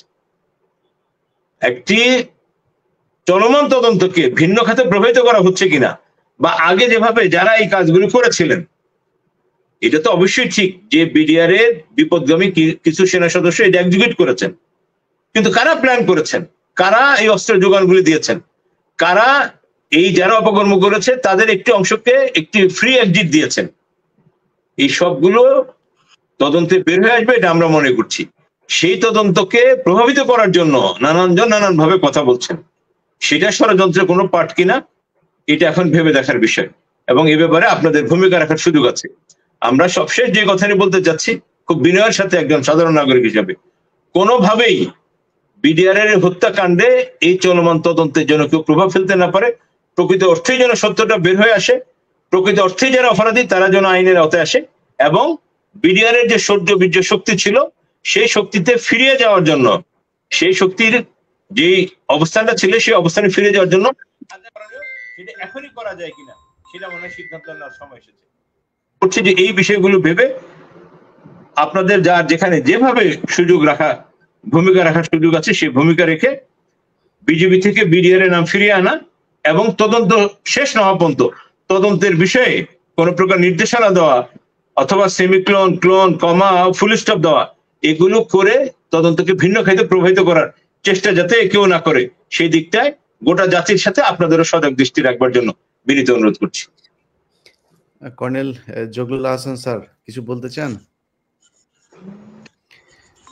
আচ্ছা, প্রিয় দর্শক, আমরা অনুষ্ঠানের শেষ দিকে আপনাদেরকে যেই কথাটা আমাদের পারভেজ স্যার বললেন যে কমা, দাড়ি, ফুল স্টপ, সেটা উনি কি বলতে চেয়েছেন আপনারা নিশ্চয়ই এই বিষয়টা জানেন। আমি বাংলাদেশ সেনাবাহিনীর কাছে আমার মানে একদম আমার বুকের মাঝখান থেকে আমার যতটুকু শ্রদ্ধা, পুরো শ্রদ্ধা রেখে তারপরে কিছু কথা বলে অনুষ্ঠানটা শেষ করব। দেখেন, আজকে 3 জন আলোচক এখানে আছেন এবং সবাই অত্যন্ত শিক্ষিত, খুব মার্জিত ভাষায় আপনাদের সেনাবাহিনীরই সদস্য 2 জন। তারাও যে কথাগুলো বলেছেন বাংলাদেশের মানুষ এখন সবাই জানেন যে পিলখানার হত্যাকাণ্ডের সাথে অবশ্যই বিডিআর সেটার এক্সিকিউশনের সাথে কোনো না কোনোভাবে জড়িয়ে গিয়েছেন, কিন্তু এটার মূল পরিকল্পনা কি ছিল, এই পরিকল্পনার আগে পরে কারা এটাকে ধামাচাপা দিতে চেয়েছে, কারা কারা এটার সাথে সম্পৃক্ত হয়ে তারপরে নিজেদের প্রমোশন বাগিয়ে নিয়েছেন, টাকা পয়সা বাগিয়ে নিয়েছেন, সেনাবাহিনীতে দীর্ঘদিন তাদের যেই কোয়ালিটি নাই তার চাইতে আরো অনেক বেশি কিছু তারা পেয়েছেন, এটা আমরা এখন সবাই জানি। তো দিন যত যাবে মানুষ তত বেশি এটার ব্যাপারে জানবে। যারা আজকে জেলখানায় আছে 5 তারিখের পর থেকে আজকে প্রায় 7 মাস পার হয়েছে। এর মাঝখানে 4-5 জন বিডিআর এর সৈনিক তারা মারা গিয়েছেন। এই গত সপ্তাহেও আপনার সুবেদার জুবায়ের সাহেব মারা গিয়েছেন। তিনি কোরআনের একজন হাফেজ, কোরআনের অত্যন্ত ভালো কোরআন তেলাওয়াত করতেন। সেনাবাহিনীর যেই বিডিআর এর যিনি ডিজি ছিলেন তারও অত্যন্ত স্নেহভাজন একজন বিডিআর এর সদস্য ছিলেন। সেই ব্যক্তিটাকে জেলখানায় রেখে মেরে ফেললেন। তো যদি মনে করেন এখন যে তদন্ত কমিটি হচ্ছে এটা যদি সো কল্ড না হয়, এটা যদি আসলে অ্যাক্ট করে, সেই ক্ষেত্রে যদি মনে করেন 5 মাস পরে যে জানলেন যে কমিশন বলল যে এরা দায়ী না, এই যে 6 মাস 7 মাসের ভেতরে 4-5 জন মানুষ মারা গেল, অন্তত এদের দায়িত্ব আপনাদেরকে নিতে হবে। এদেরকে ছাড়লে অন্তত পরিবারের কাছে গিয়ে তারপরে তারা মারা যেতে পারত। তো আরো সামনে কি হবে, আরো কারা আছেন এখানে, আমি আমার অনুসন্ধানে যেটা দেখিয়েছি যে ডিএডি তৌহিদ যিনি 1 নাম্বার আসামি, তাকে নিয়ে কত ধরনের, আমি বলছি না তিনি নির্দোষ নাকি তিনি অপরাধী, কিন্তু তাকে নিয়ে যে গোজামিল দেয়া হয়েছে তার মানে বিচারটা আবার হতে হবে নতুন করে। সেই বিচারটা যদি নতুন করে না করে আপনারা মনে করেন বিডিআর এর উপরে দায় চাপিয়ে দিয়ে সবকিছু জায়েজ করে ফেলবেন, এটা মনে হয় বাংলাদেশে সম্ভব না। এবং আমি অন্তত দেশের বাইরে, তো আমি জানি সেনাবাহিনীর ক্ষমতা কি। সেনাবাহিনী, আমি দেশে যদি থাকতাম এতদিন এত কথা বলার সময় আপনারা দিতেন না, সুযোগ দিতেন না। আমি কিন্তু দেশের বাইরে আছি, আমার মেরে ফেলতে হবে। আমি যদি না মারা যাই, আল্লাহ যদি বাঁচায় রাখেন আমাকে, আমি তো এখান থেকে সরবো না। কারণ এই বিডিআর হত্যাকাণ্ডে শুধু আমি একা না, আমার দেশ, বিডিআর এর পরিবার, সেনাবাহিনীর পরিবার, অনেকে এর জন্য সারা জীবন ধ্বংস। আজকে এই যে আমাদের এখানে কথা বলছেন জনাব জগলুল আহসান, ওনার সাথে আমি আজকে, তো উনি অনেক কথা বলেন নাই, আমার সাথে ওনার যখন কথা হয়, উনি যে কথা বলেছেন, এগুলো একটা সেনাবাহিনীর অফিসারকে তার দেশের সেনাবাহিনী এত নির্যাতন করতে পারে না। একজন সেনাবাহিনীর ক্যাপ্টেন শাহনাজ, তার স্বামীকে মেরে ফেলেছেন আপনারা। 2 জন অফিসারকে যশোর থেকে ঢাকা আনার কথা বলে হেলিকপ্টার ক্রাশ করে আপনারা মেরেছেন। এটা আপনারা, এই বিডিআর এর অফিসার। আমি এগুলো ইউটিউব ফেসবুকে দেখানো যায় না, দেখাইলে আপনি রেস্ট্রিকশন আসবে। ওদের পায়ে আপনি যান জেলখানায়, যদি বিশ্বাস না হয়, যারা জেলখানা থেকে বের হয়েছে, আমি প্রতিটা সদস্যের শরীর চেক করতে বলবো। পায়ের এই মাথা থেকে ওই মাথা পর্যন্ত গ্রিল ঢুকিয়ে তারপরে তার ফুটো করা হয়েছে। এটা কোনো মানুষ করতে পারে নাকি? একটা নিষ্পাপ নির্দোষ মানুষকে আপনি নিয়ে তারপরে এইভাবে অত্যাচার করছেন, এটা কোনো দেশের সেনাবাহিনীর কাজ না। আমার মনে হয় শুধু বাংলাদেশ না, সাবকন্টিনেন্ট না, সারা পৃথিবীর ইতিহাসে কোনো স্বাধীন দেশ, যেই দেশে একটা স্বাভাবিক সরকার রান করে, এরকম কোনো দেশের ভেতরে এইভাবে বিচারের নামে এই ধরনের মকারি পৃথিবীর ইতিহাসে কোনোদিন হয়েছে বলে আমার জানা নাই। তো সেই বিচারটা আমার মনে হয় সুষ্ঠু হইতে হবে। আপনারা যদি মনে করেন এই ইস্যু, ওই ইস্যু, সেই ইস্যু সামনে এনে তারপরে বিডিআর এর এখান থেকে আমাদেরকে সরাইতে চাবেন, আমি অন্তত সরব না। আমি জানি না যারা সোশ্যাল মিডিয়াতে খুব প্রভাবশালী তারা কেন কথা বলেন না, কেন এটা নিয়ে কোনো আলোচনায় নাই। আমার বিশ্বাস বিডিআর এর হত্যাকাণ্ডের যদি বিচার হয়, এই দেশের ক্যান্টনমেন্ট সোজা হবে, এই দেশের স্বাধীনতা সোজা হবে, এই দেশের বিডিআর যে যাদেরকে আজকে বিজিবি বানিয়ে গার্ড বানিয়ে তারপর রাখা হয়েছে, তারা গার্ড না, তারা এই দেশের মালিক। এই দেশটাকে আমরা নিশ্চিন্তে ঘুমাতাম তাদের কারণে, তারা জেগে থাকতো এই জন্য। অতএব তাদেরকে যারা বাংলাদেশ বর্ডার গার্ড বানিয়ে বিডিআর থেকে তারপরে আমাদের দেশকে আরেক দেশের কাছে ইজারা দিয়েছে, সেই জায়গাটা আমার মনে হয় ঠিক হতো। তো আমি আশা করি কালকে, এখন থেকে কয়েক ঘন্টা পরে, বিচারক সাহেব আপনি যিনি আছেন, আপনার উপরে কোনো নাই। কারণ হচ্ছে যে আমি গত 3-4 দিন আগের একটা ঘটনা দিয়ে যদি আপনাদেরকে মানে বুঝাই যে দেশের বিচার ব্যবস্থাটা কেমন। মাদারীপুরের একজন বিচারক, তিনি 3 দিন কোর্ট থেকে বের হন নাই। তাকে আমি সরাসরি বলি, কেউ কিছু মনে করি না, ডিজিএফআই তাকে উঠায় নিয়ে যাবেন। আমার কিন্তু ওই বিচারকের সাথে কথা হয়নি, আমি আমার সোর্স থেকে তারপরে কথাটা বলছি। দেখেন, একজন আলেম, তিনি 16 বছর বয়স, তারাবির নামাজ পড়িয়েছিলেন আজ থেকে 9 বছর আগে। তিনি যে শুধু শুয়েছেন, অর্থাৎ মসজিদ থেকে, যেহেতু মসজিদে অনেক মুসল্লিরা থাকে, তাদের সামনে তাকে ধরা যাবে না, মসজিদের থেকে গিয়ে তারপরে তাকে ধরা হলো। তার বাড়িতে যে শুবেন এই সময় তাকে ধরা হলো, জেলখানায় নিয়ে যাওয়া হলো। এই গত সপ্তাহে তিনার জামিন হয়েছে। জামিন হওয়ার পরে কোর্টের আদেশ গিয়েছে জেলখানায়, তারপরও কারা কর্তৃপক্ষ ছাড়েন না। আমি কারা কর্তৃপক্ষদের ঊর্ধ্বতন একজনকে ফোন করলাম যে ভাই সমস্যাটা কি। ওনারা বললেন যে ভাই আমাদের তো কিছু করার নাই, আমরা তো আমাদের হাতে আদেশ পেয়েছি, আমাদের স্বার্থে সমস্যা নাই, কিন্তু ডিজিএফআই ক্লিয়ারেন্স দিচ্ছে না। আমি নিরাপত্তার স্বার্থে অফিসারের নামটা বললাম না। এখন একজন অফিসারের কথা বলেছেন এই আলেমদের ভেতরেই, যিনি কিনা আলেমদেরকে নানানভাবে ফোন দিয়ে থ্রেট করে। ডিজিএফআই তে আছেন মোহাম্মদ আলী তার নাম। আচ্ছা, তার ফোন নাম্বার, যেই নাম্বার থেকে ফোন করে ওই আলেমদেরকে, সেই আলেমরা আমাকে নাম্বারটা দিয়েছেন। তো আমি মনে করলাম যে হইতে পারে অন্য কেউ ভয় দেখাতে পারে। আমি বললাম, আপনি কি এই নাম্বারটা যে ওনারই, সেটা আপনি কেমনে জানলেন? উনি বললেন যে আমি তো এই নাম্বারে শুধু কথা বলি নাই, আমাদেরকে ডিজিএফআই অফিসে ডাকিয়ে নিয়ে গিয়েছেন। সেখানে তাদের সাথে আমার সরাসরি ডিজিএফআই অফিসে সাক্ষাৎ হয়েছে। সেখানে নিয়ে আমাদেরকে ওনারা নানান ধরনের ইনস্ট্রাকশন দেন, এইটা করতে পারবেন, এটা করতে পারবেন না। আমি যেইভাবেই হোক সেনাপ্রধান পর্যন্ত এই সংবাদটা পৌঁছালাম যে স্যার এই ব্যাপার, দেখেন এই আলেমরা তো দোষ করেন নাই, ওনাদেরকে ছাড়ার ব্যাপারে আপনার ডিজিএফআই এই করছে। আমি থার্ড পার্টি দিয়ে আমি কনফার্ম হলাম যে না, ডিজিএফআই এটা আর করবে না। গত সপ্তাহে তিনি সেই একই কাজ করছে। আমাকে জবাব দেওয়া হলো কি, যে এই যে দেখেন আপনি যে নাম্বার নিয়ে কথা বলছেন, সেই নাম্বারটা অমুক এক ব্যক্তির নামে রেজিস্ট্রেশন করা। তার মানে এটা আরেকটা ক্রাইম। ডিজিএফআই এর অফিসার আরেকজনের সিম তিনি ইউজ করছেন যাতে তিনার কোনো রেকর্ড না থাকে। কিন্তু আপনি যে ওনাকে ডাকিয়ে নিয়ে যাচ্ছেন ক্যান্টনমেন্টের আপনার ডিজিএফআই এর অফিসে, সেটা তো প্রমাণিত। অতএব আমি সেনাবাহিনীর ঊর্ধ্বতন কর্মকর্তা যারা আছেন, আপনাদের কাছে অনুরোধ, আপনাদের সেনাবাহিনী, আমরা এই আজকে আমি যা বলছি, আমি আরো ভালো থাকতে পারতাম, দেশে যাইতে পারতাম, আপনাদের অনেক সুযোগ সুবিধাও নিতে পারতাম, নাই আপনাদের সম্মানের কারণে। আমার এখানে কোনো কিছু নাই। এই সেনাবাহিনী থেকে যদি নাকি এই ধরনের এই কালপিটটা সরে যায়, এই আমার এই যারা আছেন জগলুল আহসান সহ, এখানে মেজর সুমন আছেন, মেজর সুবাইল আছেন, ক্যাপ্টেন শাহনাজ আছেন, এই ধরনের অফিসাররা যদি নাকি সেনাবাহিনীতে এখনো পর্যন্ত আছে, তাদেরকে আপনারা যে যোগ্য জায়গাগুলো আছে ওই জায়গাগুলোতে পদায়ন করেন। আর যারা এখনো ক্রিমিনাল কালপিট যেগুলো আছে তাদেরকে সেনাবাহিনী থেকে সরান, আপনাদের সম্মান রক্ষা পাবে। আমাকে সেনাবাহিনী থেকে যে বিষয়টা বলা হয়েছে, সেনাবাহিনীর সুনাম রক্ষার্থে আমার মনে হয় এই বিষয়গুলো নিয়ে আর বেশি সেনাবাহিনীর সুনাম তো সেইটাতেই রক্ষা হবে যখন সেনাবাহিনী এই পাপ মুক্ত হবে। বিডিআর এর এই পাপ মুক্ত ছাড়া সেনাবাহিনী জীবনে সম্ভব না। অতএব সেটা করতে হবে। আমার মনে হয় আমি একা যখন কথা বলবো তখন এই বিষয়ে আরো বিস্তারিত একটু 2 মিনিট কথা বলবো যদি অ্যালাউ করেন। যেহেতু সম্মানিত গেস্ট আছেন তাদেরকে নিয়ে আজকে এই পর্যন্তই বললাম। জগলুল আহসান, আপনার বক্তব্য দিয়ে আমরা শেষ করব। আচ্ছা, তো যেটা হচ্ছে যে স্যাররা বা যারা আছেন বললেন যে বিডিআর এর ঘটনা কিন্তু অনেকগুলো বড় বড় ব্যাপার আছে। একটা হচ্ছে মিলিটারি অপারেশন কেন করতে দেওয়া হলো না, তারপর পলিটিক্যাল যারা, আপনার কথা একটু আস্তে শোনা যাচ্ছে, আর একটু কাছে এসে বললে বোধহয় ভালো হবে। আচ্ছা, এক নাম্বার হচ্ছে যে মিলিটারি অপারেশন কেন করতে দেওয়া হলো না। 2 নাম্বার হচ্ছে যারা পলিটিক্যাল পার্সোনালিটি যাদের নাম এসেছিল তাদের কাউকে কিন্তু কোশ্চেন বা তাদেরকে এই তদন্তের আওতায় আনা হয়নি।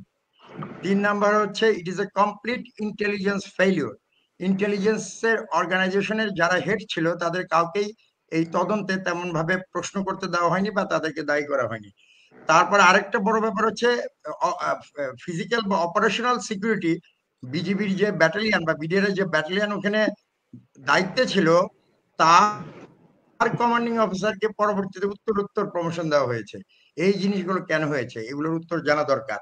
এটার প্রথম ফ্লজ যেখানে হয়েছে আমি বলবো যে সেনাপ্রধানকে যখন প্রাইম মিনিস্টার ডাকলেন, উনি গেলেন এবং উনাকে বললেন যে পলিটিক্যালি সলভ করা হবে।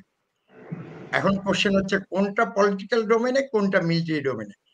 সবাই আমরা জানি আগে রাজার ছেলে সেনাপতি হতো, তখন পলিটিক্স আর মিলিটারি স্ট্র্যাটেজি কোনো পার্থক্য ছিল না। যখন ওয়েস্টফালিয়ান ট্রিটির পরে মিলিটারি কমান্ডার আলাদা হয়ে গেছে, there is a sharp line কোনটুক পলিটিক্যাল ম্যাটার এবং কখন মিলিটারি ম্যাটার।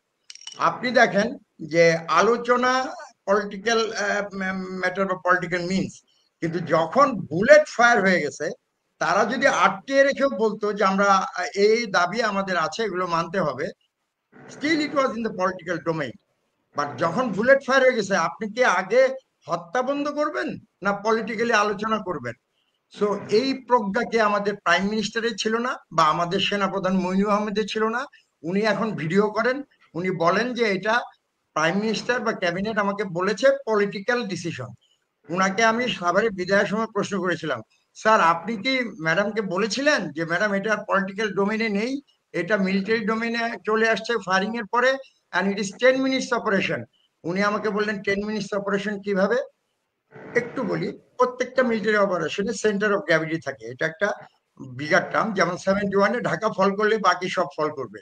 অনেক কিন্তু 17-18 তারিখেও সারেন্ডার করেছে। So Dhaka was the centre of gravity. এটা অনেক পার্সোনালি আরেকটিও হতে পারে, আল কায়দার লাদেন ফল করলে আল কায়দা ধ্বংস হয়ে যাবে। সো এখানে বিজিবির এই অপারেশনটাকে যদি টেলিস্কোপ করে নিয়ে আসেন, ওদের সেন্টার অফ গ্র্যাভিটি ছিল 2টা গেট আর কোয়ার্টার গার্ড, যেখানে ভাবিদেরকে আটকে রাখা হয়েছে। সো আপনি মনির আহমেদ সাইকাম বললেন স্যার আপনি 10টা ট্যাঙ্ক 10 দিক দিয়ে ঢুকাই দিবেন, সো 2টা গেট লিকুইডেশন হয়ে গেল, 10টা গেট হয়ে গেছে। ওরা 10টা গেট আটকাতে ব্যস্ত হয়ে যাবে, কারণ ওদের শক্তি ছিল 2টা গেট থেকে আটকে রাখছে, কেউ ঢুকতে পারবে না। আর 2টা ট্যাঙ্ক কোয়ার্টার গার্ডে রান করে চলে যাবে, the operation is over. So এটাকে উনি প্রাইম মিনিস্টার বুঝিয়েছিলেন? উনি বুঝাননি, কারণ হি ওয়াজ পার্ট অফ ইট, এবং ওনার ইন্টেলিজেন্সের যারা ছিল they were part of it, এবং পলিটিক্যালি যারা এটার সাথে ইনভলভ ছিল they were also part of it. এবং এটা টোটাল ইন্ডিয়ান র এবং ইন্ডিয়ান যে অথরিটি তাদের প্ল্যানিং, বাংলাদেশের আওয়ামী লীগ এবং আওয়ামীপন্থী অফিসার যারা প্রমোশন বা প্রাপ্তির জন্য বিক্রি হয়ে যান, তারা মিলে এই জিনিসটা করা হয়েছে। তো যখন আপনার পলিটিক্যাল এন্ড মিলিটারি লিডারশিপ জড়িত থাকবে, রাজা উজির সেনাপতির মধ্যে চক্রান্ত হয়, যখন রাজা এবং সেনাপতি দুজনে এক হয়ে গেছে, বাকিরা আপনি কাকে, আমার হাসান নাসির স্যারের জন্য আমার দুঃখই হবে যে উনি আর পাবেন না, কারণ উপরে military leader and political leader দুজনে এক হয়ে আছে, বা গোয়েন্দা সংস্থার যারা আছে তারা এক হয়ে গেছে, তারা আরেকটা দেশের স্বার্থ সার্ভ করছে এখানে একটা বাহিনীকে ধ্বংস করার জন্য।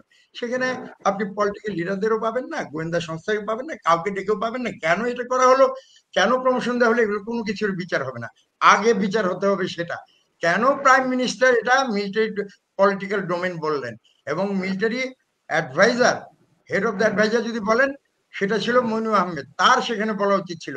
ইন্টেলিজেন্স উইং এর হেডটা ছিল, তাদের বোঝানো উচিত ছিল যে এটা পলিটিক্যাল ডোমেন ক্রস করে গেছে with the fire of the bullet, এটা পলিটিক্যাল ডোমেনে নেই। Madam, let them deal with the military matter, এবং 10 মিনিটের অপারেশন ছিল। That's what it is. খালি স্যার এইটা না, ধরেন ওই দিন আমার কথা হচ্ছে যে আপনারা সবাই মিলে, সব বাহিনী প্রধান মিলে যমুনাতে কি করছিলেন? আপনারা এখানে গেলেন কেন? কি হয়েছিল?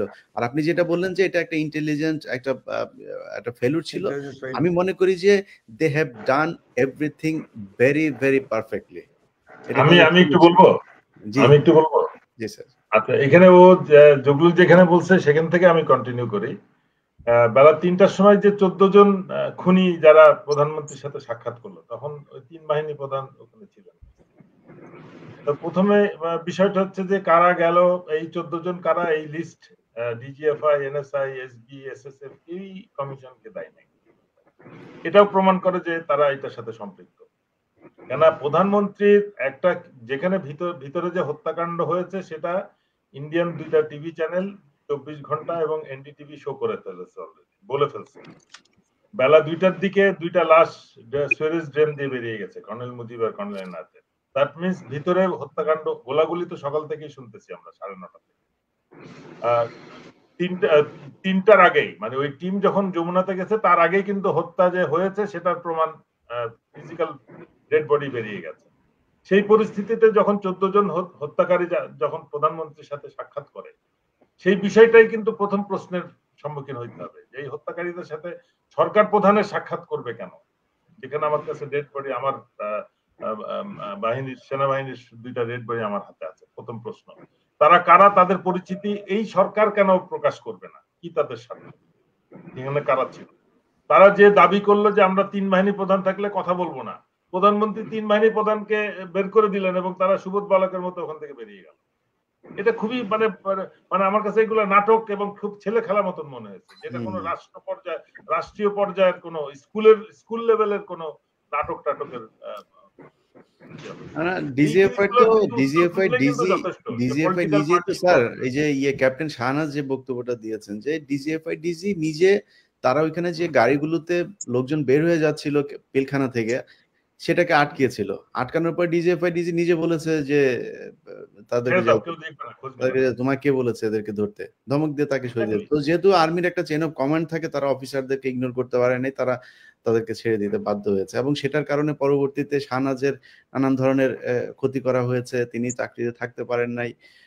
আরো অনেক অফিসার যেখানে তারা যারা ছিল, শফিক, মেজর সুমন, তারপরে একজন সার্ভিং অফিসারও আছে, ক্যাপ্টেন রেজা আছেন, এই যে অফিসারদেরকে নানানভাবে হয়রানি করা হয়েছে ডিউ টু সেই দিনের কারণ, সেই দিন তাদের যে পারফরমেন্স ছিল আমার সেটার কথা হচ্ছে এর পরেও কি আমার আর প্রমাণ প্রয়োজন আছে সেটাই স্যার। যে এটার সাথে সরকার প্রধান এবং তার সাথে রাজনৈতিক নেতৃবৃন্দ যারা মানে অবাধে ভিতরে চলাফেরা করছে, পিলখানার ভিতরে অবাধ প্রবেশ ছিল এই তাপস, শেখ সেলিম, নানক এবং ইভেন ওয়ারেসাত বেলাল, রুহি, আপনার ওই যে মাহবুবা মহিলারা পর্যন্ত, শেগুপ্তা, ইয়াসমিন, এমিলি, এরা কি করে ভিতরে ঢুকলো? আর সামরিক বাহিনীর এরা কেউ ঢুকলো না। এই বিষয়গুলো কিন্তু হিসেবে আনতে হবে যে এরা কোন অথরিটিতে, কোন সাহসে গোলাগুলি হচ্ছে, এতগুলো অফিসারকে মারা হলো, এরা নির্বিঘ্নে ভিতরে ঢুকলো বেরোলো। এই জিনিসগুলো কিন্তু এদের কিন্তু এখনো জিজ্ঞাসার আওতায় আনা হয়নি। আমি মনে করি ইয়ের আবুল কাহার আকান্দের কিন্তু তাকে এই তদন্তের কমিশনের কাছে হাজির হওয়ার জন্য নোটিশ দেওয়া না আসলে উচিত। মানে কি স্যার, আব্দুল কাহার আকন্দ, আমি তো খালি বিচারের অপেক্ষায় আছি। আমি নিজে যা মনে করে করুক, আব্দুল কাহার আকন্দের কোথায় কি আছে এই বিডিআর এর পরিবারের লোকজনের যা সেগুলো দখল করা উচিত। কারণ এই ব্যক্তি এত মানুষকে হত্যা করেছে। এই যে পিলখানার যে ইমাম সাহেব, সেই ইমাম সাহেবের হত্যার সাথে সে জড়িত এবং ভালো ভালো মানুষজনকে নিয়ে যায়। আব্দুল কাহার আকন্দের আমি বিডিআর এর পরিবারের কাছে অনুরোধ, আব্দুল কাহার আকন্দ ও সবশেষ হচ্ছে আওয়ামী লীগ থেকে সে এমপি হয়েছে, মনোনয়ন নিয়েছে, সে পুলিশে আবার চাকরি ফেরত পেয়েছে। তার অনেক সুযোগ সুবিধা সেই বিডিআর এর এই সৈনিকদেরকে হত্যার মধ্য দিয়ে সে পেয়েছে এই পুরস্কারগুলো। যাই হোক, আমরা যে আলোচনাগুলো করলাম, সেনাবাহিনীকে বলবো যে দেখেন, আপনারা যদি নাকি এই বিচারে বাধা দেন এবং আসল বিচারটা যদি না করেন, তাহলে যতদিন এই আলোচনা চালাইতে থাকবেন ততদিন আপনাদের ভেতরের এই যে এত অসভ্যতা ক্যান্টনমেন্টের ভেতরে ঘটে সেটা আপনারা জেনে যাবেন। এবং এটার সাথে আমার যেটা দাবি, আমি কিন্তু একমত যে বিডিআর এর নাম ফেরত আনতে হবে এবং পোশাক ফেরত আনতে হবে। এটার সাথে হত্যাকাণ্ডের সাথে কোনো সম্পৃক্ততা এবং সবচেয়ে হাস্যকর একটা বিষয়, 18,000 মানুষকে স্যার বিচারের আওতায় আনা হলো। এই 18,000-এর ভেতরে ধরেন এই মুহূর্তে আছে হচ্ছে 672 জন জেলখানায়। সবশেষ আগের দিন 178 জনকে করা হয়েছে। সেই 78 জনের ভেতরেও মনে করেন যে আরো খালাসি ছিল, হাসিনার বিচারই খালাস ছিল, আরো এখনো 99 জন আছে যাদেরকে বের করা উচিত। তো এই যে জিনিসগুলো তারা করলো, 18,000-কে যে আপনি যে খালাস দিলেন, তাদের কোনো নির্দোষ, তাদের চাকরি ফেরত দিলেন না কেন? মূল টার্গেট ছিল বিডিআর এর উপরে, যেটা জগলুল স্যার বলেছেন যে বিডিআর এর এই যে সেনাবাহিনীর কমান্ডে থাকা বিডিআর এর যে একটা বিশাল সেনাবাহিনী হয়ে দাঁড়িয়েছিল, তারা বিডিআর ইটসেলফ একটা সেনাবাহিনী। সো এইটা এই ভারত নিতে পারে নাই যে এরা যদি এত শক্তিশালী হয় তাহলে তো সেনাবাহিনীর সাথে একটা বিশাল ফোর্স তাদের সাথে কম্বাইনলি আমাদের সাথে যুদ্ধ করার সক্ষমতা পেল। এই জিনিসটা তারা নিতে পারে, যে কারণে তাদের মূল টার্গেট ছিল বিডিআর কে ধ্বংস করা, সেটাই তারা করেছে। আমরা ইলিয়াস ভাই একজন মানুষকে আপনারা খুব ওয়েভার দিয়ে যাচ্ছেন, সেটা হচ্ছে তৎকালীন সেনা প্রধান মইনু আহমেদ। উনি পলিটিক্যাল ডিসিশন হয়েছে এটা বলে নিজেকে কাভার দেন। এই পলিটিক্যাল এন্ড মিলিটারি ডিসিশনের কনফ্লিক্ট কিন্তু আগে হয়েছে, ম্যাকার্থারের সাথে হয়েছিল। এবং মানেকশর একটা উদাহরণ নেন, যখন ক্যাবিনেট ইন্দিরা বললেন সিকিউরিটি ক্যাবিনেটে যে আমি এখন সৈন্য ঢুকাবো জুলাইয়ের দিকে, ইট ওয়াজ মানেকশর, সবাই বাহবা দিয়েছিল, উনি মানবতার পক্ষে যাচ্ছেন, মানে যুদ্ধ পরিচালনা করবেন। মানেকশো বলেছিল ম্যাডাম আপনি যদি উইন চান, এখন ডিফিট চান এখন ঢুকান, আর যদি উইন চান তাহলে সেপ্টেম্বরের পরে ঢুকান। তো ইন্দিরা একটু নিষ্প্রভ হয়েছিলেন, এতে বললেন যাচ্ছে সবাই চলে যান আপনি থাকেন। মানেকশর ফার্স্ট কোশ্চেন ছিল should I sign the resignation letter sweetie, উনি তো সুইটি করে বলতেন সমস্ত মহিলাকে, আপনি জানেন। তো ইন্দিরা প্রুডেন্ট ছিলেন, উনি বললেন যে না আপনি কেন বললেন বলেন। তখন উনি বলেছিলেন যে এখন বর্ষা, আমার অফেন্সিভের ট্যাঙ্ক লাগবে, ট্যাঙ্ক গুলো আটকে যাবে, আমার অফিসার আর সোলজার পাখির মতো মারা যাবে। ম্যাডাম আমি যদি না বলি তো কে বলবে? That is the military leadership. ওনার কথা স্যার বলেন না কেন? পলিটিক্যাল ডোমেইনে নেই, আমার অফিসার মারা যাচ্ছে, লেট মি লঞ্চ মাই ফোর্স, এটা উনি করেন নাই। এটার জন্য ওনার বিচার। স্যার আপনাদের অফিসারদের কাছ থেকে যতটুকু শুনেছি যে এই আপনাদের সাবেক সেনাপ্রধান মইনু আহমেদ তিনি একজন নপুংসক না নপুংসক বলে না, সেই জাতীয়। তুমি এটা জিজ্ঞেস করো যে জেনারেল মঈন 20 মে 1996 সালে জেনারেল নাসিম যখন অভ্যুত্থানের চেষ্টা করছিলেন, সাভারে উনি ব্রিগেড কমান্ডার ছিলেন, ওনাকে আদেশ দেওয়া হয়েছিল জয়দেবপুর যাওয়ার জন্য। উনি ওই আদেশটা নেওয়ার পরে প্রায় 2 থেকে 2.5 ঘন্টা মিসিং ছিলেন, ওনাকে খুঁজে পাওয়া যাচ্ছিল না। সেটা এবং ওনার তাকে ব্যাপারে পরবর্তীতে আমরা বাংলাদেশ কিন্তু সেনাবাহিনী প্রধান হিসেবে পেল। এটা কত কিন্তু বড় স্যার একটা জিনিস দুর্ভাগ্যজনক। মাথায় রেখেন, আর হাসান সেটাই হোসেন দুঃখ স্যার, স্যার, আপনার মতো অফিসার সেনাপ্রধান হয়নি, ব্রিগেডিয়ার র্যাঙ্কে চলে গেছে, বাট যারা হয়েছে তারা আমরা তো দেখেছি, তার জন্য আর্মির এই অবস্থা, তার জন্য জিয়াউল আমি তো হাসানের যথেষ্ট মতো, সম্মানের সাথে তার আল্লাহ জন্য হাফেজ। সাইফ স্যারের মতো মিলিটারি অফিসারের বাসা থেকে স্যার 10 কোটি টাকা বেরোয় না, 15 কোটি টাকা বেরোয় স্যার। এই আর্মিতে এই দায় আমি কেন নিবো স্যার? ইলিয়াস না ভাই না, যেটা বলেছেন সেনাবাহিনী, প্রধানমন্ত্রীর আমি পিয়নের এটা বাসায় মানবো না। 500 কোটি টাকা রয়েছে, আর আমাদের সাইফুল আলমের বাসা থেকে 2 কোটি টাকা বেরিয়েছে। আমরা লজ্জায় আমাদের মাথা হেট হয়ে যাচ্ছে। না, এই দায় আমি কেন নেবো স্যার? ইলিয়াস ভাই বলেছেন তার বাংলাদেশ পাশে সেনাবাহিনী, নো, 1000 কোটি টাকা থাকার কথা। সেনাবাহিনীতে আওয়ামী মদত পুষ্ট এবং লোভী প্রমোশন প্রত্যাশী কিছু অফিসার, এটা বলেন। এই জি সেনাবাহিনীর মাস 80% হচ্ছে আমাদের সোলজার, তাদের জি কার বাড়ি থেকে টাকা পাওয়া গিয়েছে? কার বাড়ি থেকে টাকা পাওয়া যায়নি। ওই সাইফ স্যার বা জিয়াউল হাসান বা জেনারেল মইনুল বা মামুন খালেদ, এদের মতো গুটি কয়েক অফিসারের দায় কেন আমাদের 80% সাধারণ সোলজাররা নিবে? They are also part of it. তারা কেউই এরকম ধরনের কারো বাড়ি থেকে আপনি টাকা পাবেন না। তারা ক্ষমতার এই এই যে ক্রিয়ানক এখানে জড়িত হয় না। They really love this country. তারা সেনাবাহিনীকে ভালোবাসে এবং সেনাবাহিনীর অফিসারদের মধ্যেও স্যারের মতো এবং আরো অনেকের মতো অফিসার আছে যারা নিজের প্রমোশন র্যাঙ্ক এগুলো এগুলো স্যাক্রিফাইস করে সত্যের পক্ষে দাঁড়ানোর মতো অফিসার আছে। কাজে আপনি বাংলাদেশ পারভেজ পুরো সেনাবাহিনী বললে আমি একটু ভাই আমি এটা নেব না। সবশেষে একটি কথা থ্যাংক স্যারদের ইউ। কথা শেষ করব। পারভেজ হোসেন ভাই, জি জি জি, আমি সবশেষে একটি কথা বলতে যাচ্ছিলাম যে আমাদের বিশেষ করে সালাউদ্দিন কাদের চৌধুরী সাহেবের রায়ের আগে রায় ফাঁস হয়েছিল, সেটা একটি ক্রিমিনাল অফেন্স, সেজন্য বিচার হয়েছিল, সেজন্য আমাদের অ্যাডভোকেট এবং অনেকেই জেল খেটেছিলেন। তো তদন্ত চলছে, তদন্তের মধ্যেই আমাদের কোনো একজন রাষ্ট্রের অতি উচ্চ দায়িত্বপ্রাপ্ত একজন ব্যক্তি বলে দিলেন সেদিন যে এই বিডিআরএ সেনাদেরকে হত্যা করেছে। একটি সাবজুডিস ম্যাটার। আমরা আশা করছি দায়িত্বশীল অবস্থানে যারা আছেন, প্রজাতন্ত্রের বড় বড় দায়িত্বে যারা আছেন, তারা অন্তত এই সাবজুডিস ম্যাটার গুলোতে, যেখানে একটি তদন্ত চলমান, সেখানে যখন আপনি একটি ডিসিশন দিয়ে দেন, কোন প্রকার তথ্য উপাত্ত ছাড়াই আপনি তদন্তের ফল প্রকাশ করে দেন, তাইলে আর তদন্ত কমিশনটি থাকে না। আমরা আশা করছি এগুলো অনেকটা রাষ্ট্রদ্রোহিতার পর্যায়ে পড়ে। আমরা আশা করছি যে তদন্ত চলমান আছে, সে অবস্থায় তদন্তের ফলাফল কি আছে তদন্ত কমিশনই জানাবে আমাদেরকে। তার আগে আমরা এই ধরনের কোনো ভুইফোর কথা শুনতে চাচ্ছি না। আমরা আশা করছি দায়িত্বশীল অবস্থান থেকে এই ধরনের কোনো সিদ্ধান্ত দায়িত্বশীল আপনারা আচরণ বলবেন। করবে। জি, সব পক্ষই দায়িত্বশীল আচরণ করবে এই আশা করছি। আজকে আর আলোচনা আসলে করলে আরো অনেকক্ষণ হয়ে যাবে, যেহেতু সেহরি খাবেন আপনারা একটু পরে আবার। আজকে এই পর্যন্ত, ইনশাল্লাহ আমরা কালকের অপেক্ষায় আছি।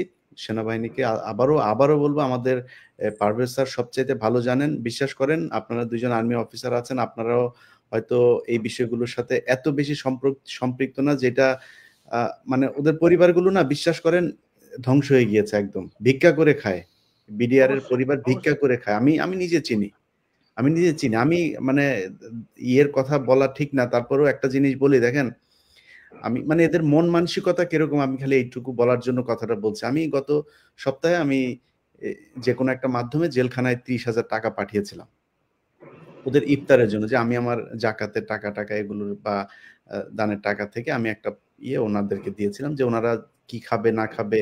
তো ইফতারের যাতে বিডিআর এ যারা আছে ওনারা একসাথে যারা ইফতার করেন, জেলখানার ইফতারের পাশাপাশি কিছু টাকা আরো বাড়তি থাকলো আর কি, অন্য খাবার টাবার কিনতে পারবে। এরা কি করেছে দেখেন, এরা করেছে সেগুলো দিয়ে ইফতার কেনে নাই, না কিনা আমাকে জানাইলো যে ওনারা যে ডিসিশন নিয়েছেন সেটা আমাকে আবার আরেকজনকে দিয়ে জানাইলো, ওনাদের ভেতরে 60 জনকে ওনারা করেছে, বাছাই করেছে। এই 60 জনের অবস্থা খুব খারাপ পরিবারের। ওই 60 জনের পরিবারকে ওরা 500 টাকা করে 30,000 টাকা দিয়েছে। আমার এত লজ্জা লেগেছে যে আমার যদি অনেক অঢেল টাকা হইতো, তাহলে আমি হয়তো ওদেরকে 30 লাখ টাকা দিতে পারতাম। মানে খুব খারাপ অবস্থা এদের। তো অনেক তো হইলো, দেখেন একটা কথা বলবার ওই লোভ সংবরণ করতে পারছি না, এটা স্যাররা নিশ্চয় জানেন, তারপরও বলছি। সেটা হলো যে আমি দুবার 2015 সালে এবং 2020 সালে রাজনৈতিক কারণে দুবারই জেল কাটার সৌভাগ্যই বলবো, কারণ আমি জেলে না গেলে তো ওদেরকে দেখতে পেতাম না, এই জন্য সৌভাগ্য বলছি। তো আমি বিশেষ করে 2020-এ অনেক সৈনিককে দেখেছি যে তার বউ চিঠি লিখে বলেছে, আমি কি করব, আমি আর পারছি না, সমাজের অত্যাচারে, তোমার পরিবারের অসহযোগিতায় আমি আর পারছি না, আমি কি করব। মানে একটা পর্যায়ে এদের কেউ, কিন্তু আমাদের জানা মতে যতজন ভেতরে ছিলেন, যারা বিবাহিত ছিলেন, একজনেরও বউ নাই। এবং এভাবে লিখে চিঠি লিখে পারমিশন নিয়ে এরপরে ডিভোর্স দিয়ে তারা চলে গেছেন। মানে দুনিয়াতে এই বিডিআর এর সদস্যরা যারা আছেন জেলখানায় আমরা যেভাবে দেখেছি জীবন্ত লাশ হিসেবে আছেন। এদের কোনো পিসি অ্যাকাউন্ট নাই। পিসি অ্যাকাউন্ট বলতে যে অ্যাকাউন্টে বাইরে থেকে টাকা পাঠিয়ে ওনারা কিছু কিনে খেতে পারেন, কারণ এদেরকে কেউ দেবে, এ দেওয়ার মতো বাইরে আর কেউ নাই। কতদিন, কত সময়, কত টাকা দেবে? কারণ বাইরে যারা আছে এরাই তো, এই ফ্যামিলিতে তো কেউ নেই, ওই একমাত্র উপার্জনক্ষম ব্যক্তি ছিল, ও টাকা দিয়ে চলতো। ও ভেতরে যাওয়ার পরে এখন ফ্যামিলি তো ধ্বংস হয়ে গেছে, ওর বউ বন্ধু চলে গেছে, বাচ্চারা চলে গেছে।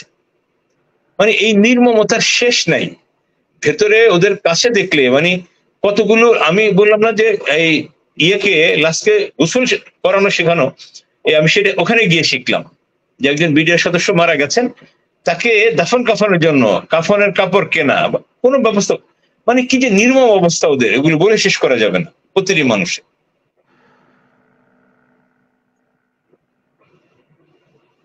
অনেকেই হয়তো মনে করেন যে আমি কেন বিডিআর এর এগুলো নিয়ে এত কথাবার্তা বলি, আমি আসলে এখান থেকে বের হতে পারছি না। আমি যদি বের হইতে পারতাম আমি নিজেও ভালো থাকতাম, আমি অনেক আমার স্বার্থগত দিক থেকে অনেক ভালো হইতো, কিন্তু পারছি না। কারণ এই পরিবারগুলোর সাথে মেশার পরে আমি ওদের যা দেখলাম, এদের উপরে এই যেটা আমি একটু আগে বললাম যে এই পৃথিবীর ইতিহাসে এখন পর্যন্ত এই বিচার আর কোনোদিন হয় নাই। এবং এই সরকার আসার পরেও একটু যা শুনেন, যারা এই ডিসিশনগুলো নেন, আপনাদের কাছে অনুরোধ থাকবে, আমি আমার এই আজকের অনুষ্ঠান থেকে বললাম যে একটু যে ওই পরিবারগুলোর কথা শুনেন যে কেমন আছে তারা। যদি কেউ খুন করে থাকে, সব শেষ এটাও বলে নেই যে খুন করে থাকলে, কেউ যদি ধর্ষণ করে থাকে, লুটপাট করে থাকে, কেউ পরিকল্পনার সাথে যদি জড়িত থাকে, তাদের সবাইরে আপনি যেমনে মনে চায় তেমনে মারেন, কিন্তু আল্লাহর ওয়াস্তে যারা নির্দোষ এদেরকে খুব দ্রুত ছাড়ার ব্যবস্থা করেন। এই নির্দোষ মানুষগুলো জেলখানায় থেকে থেকে এখনো পচে মরবে, এটা আসলে আর দেখা সম্ভব না। আমরা হয়তো 5 তারিখ যদি না ঘটতো এই বিষয় নিয়ে কোনোদিন আলোচনাও করতাম না, জানতাম যে হাসিনা যা করার সেটাই করবে, কিন্তু 5 তারিখের কারণে সুযোগ সৃষ্টি হয়েছে, যেই কারণে এটা নিয়ে কথা বলছে। তবে এরা এখনো কেন জেলে থাকবে? আলেমরা এখন পর্যন্ত কেন জেলে থাকবে? বিএনপি ছাত্র দলের মানে এখনো পর্যন্ত জেলখানায় বিএনপির লোক ইয়ে করা।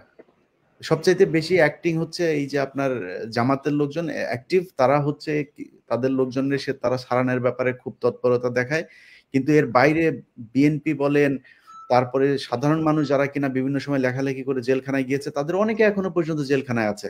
এটা খুব খারাপ লাগে যে এই সরকারের যাদের উপর দিয়ে, যাদের রক্তের উপর দিয়ে তারা ক্ষমতায় আসলো, তারা তাদেরকে জেলখানা। এবং আলেমদের সবচেয়ে বাজে জিনিস যেটা, কিছু আলেম আছে যারা এখনো কাজ করছেন, কিন্তু অন্যান্য বেশিরভাগ আলেমরা জেলখানায় ছিলেন, বের হয়ে তারা তাদের কথা আর মনে রাখেন নাই। এটা খুব দুঃখজনক। যাই হোক, আশা করি কালকে একটা এই জাতি একটা সুসংবাদ শুনবে, এটাই আপনাদের কাছে অনুরোধ। আমার সাথে আজকে যারা সময় দিয়েছেন আপনাদেরকে ধন্যবাদ। আশা করি আমরা কালকে ঘটনার পরে হয়তো পরশুদিন বা তার পরের দিন আমরা আরেকটা প্রোগ্রাম করব এবং সেখানে সরকারের এবং সেনাবাহিনীর সুনাম করেই আমরা কথা বলতে চাই, সেটা বলার সুযোগ তারা সৃষ্টি করে দেবেন। সবাই ভালো থাকবেন। আল্লাহ হাফেজ।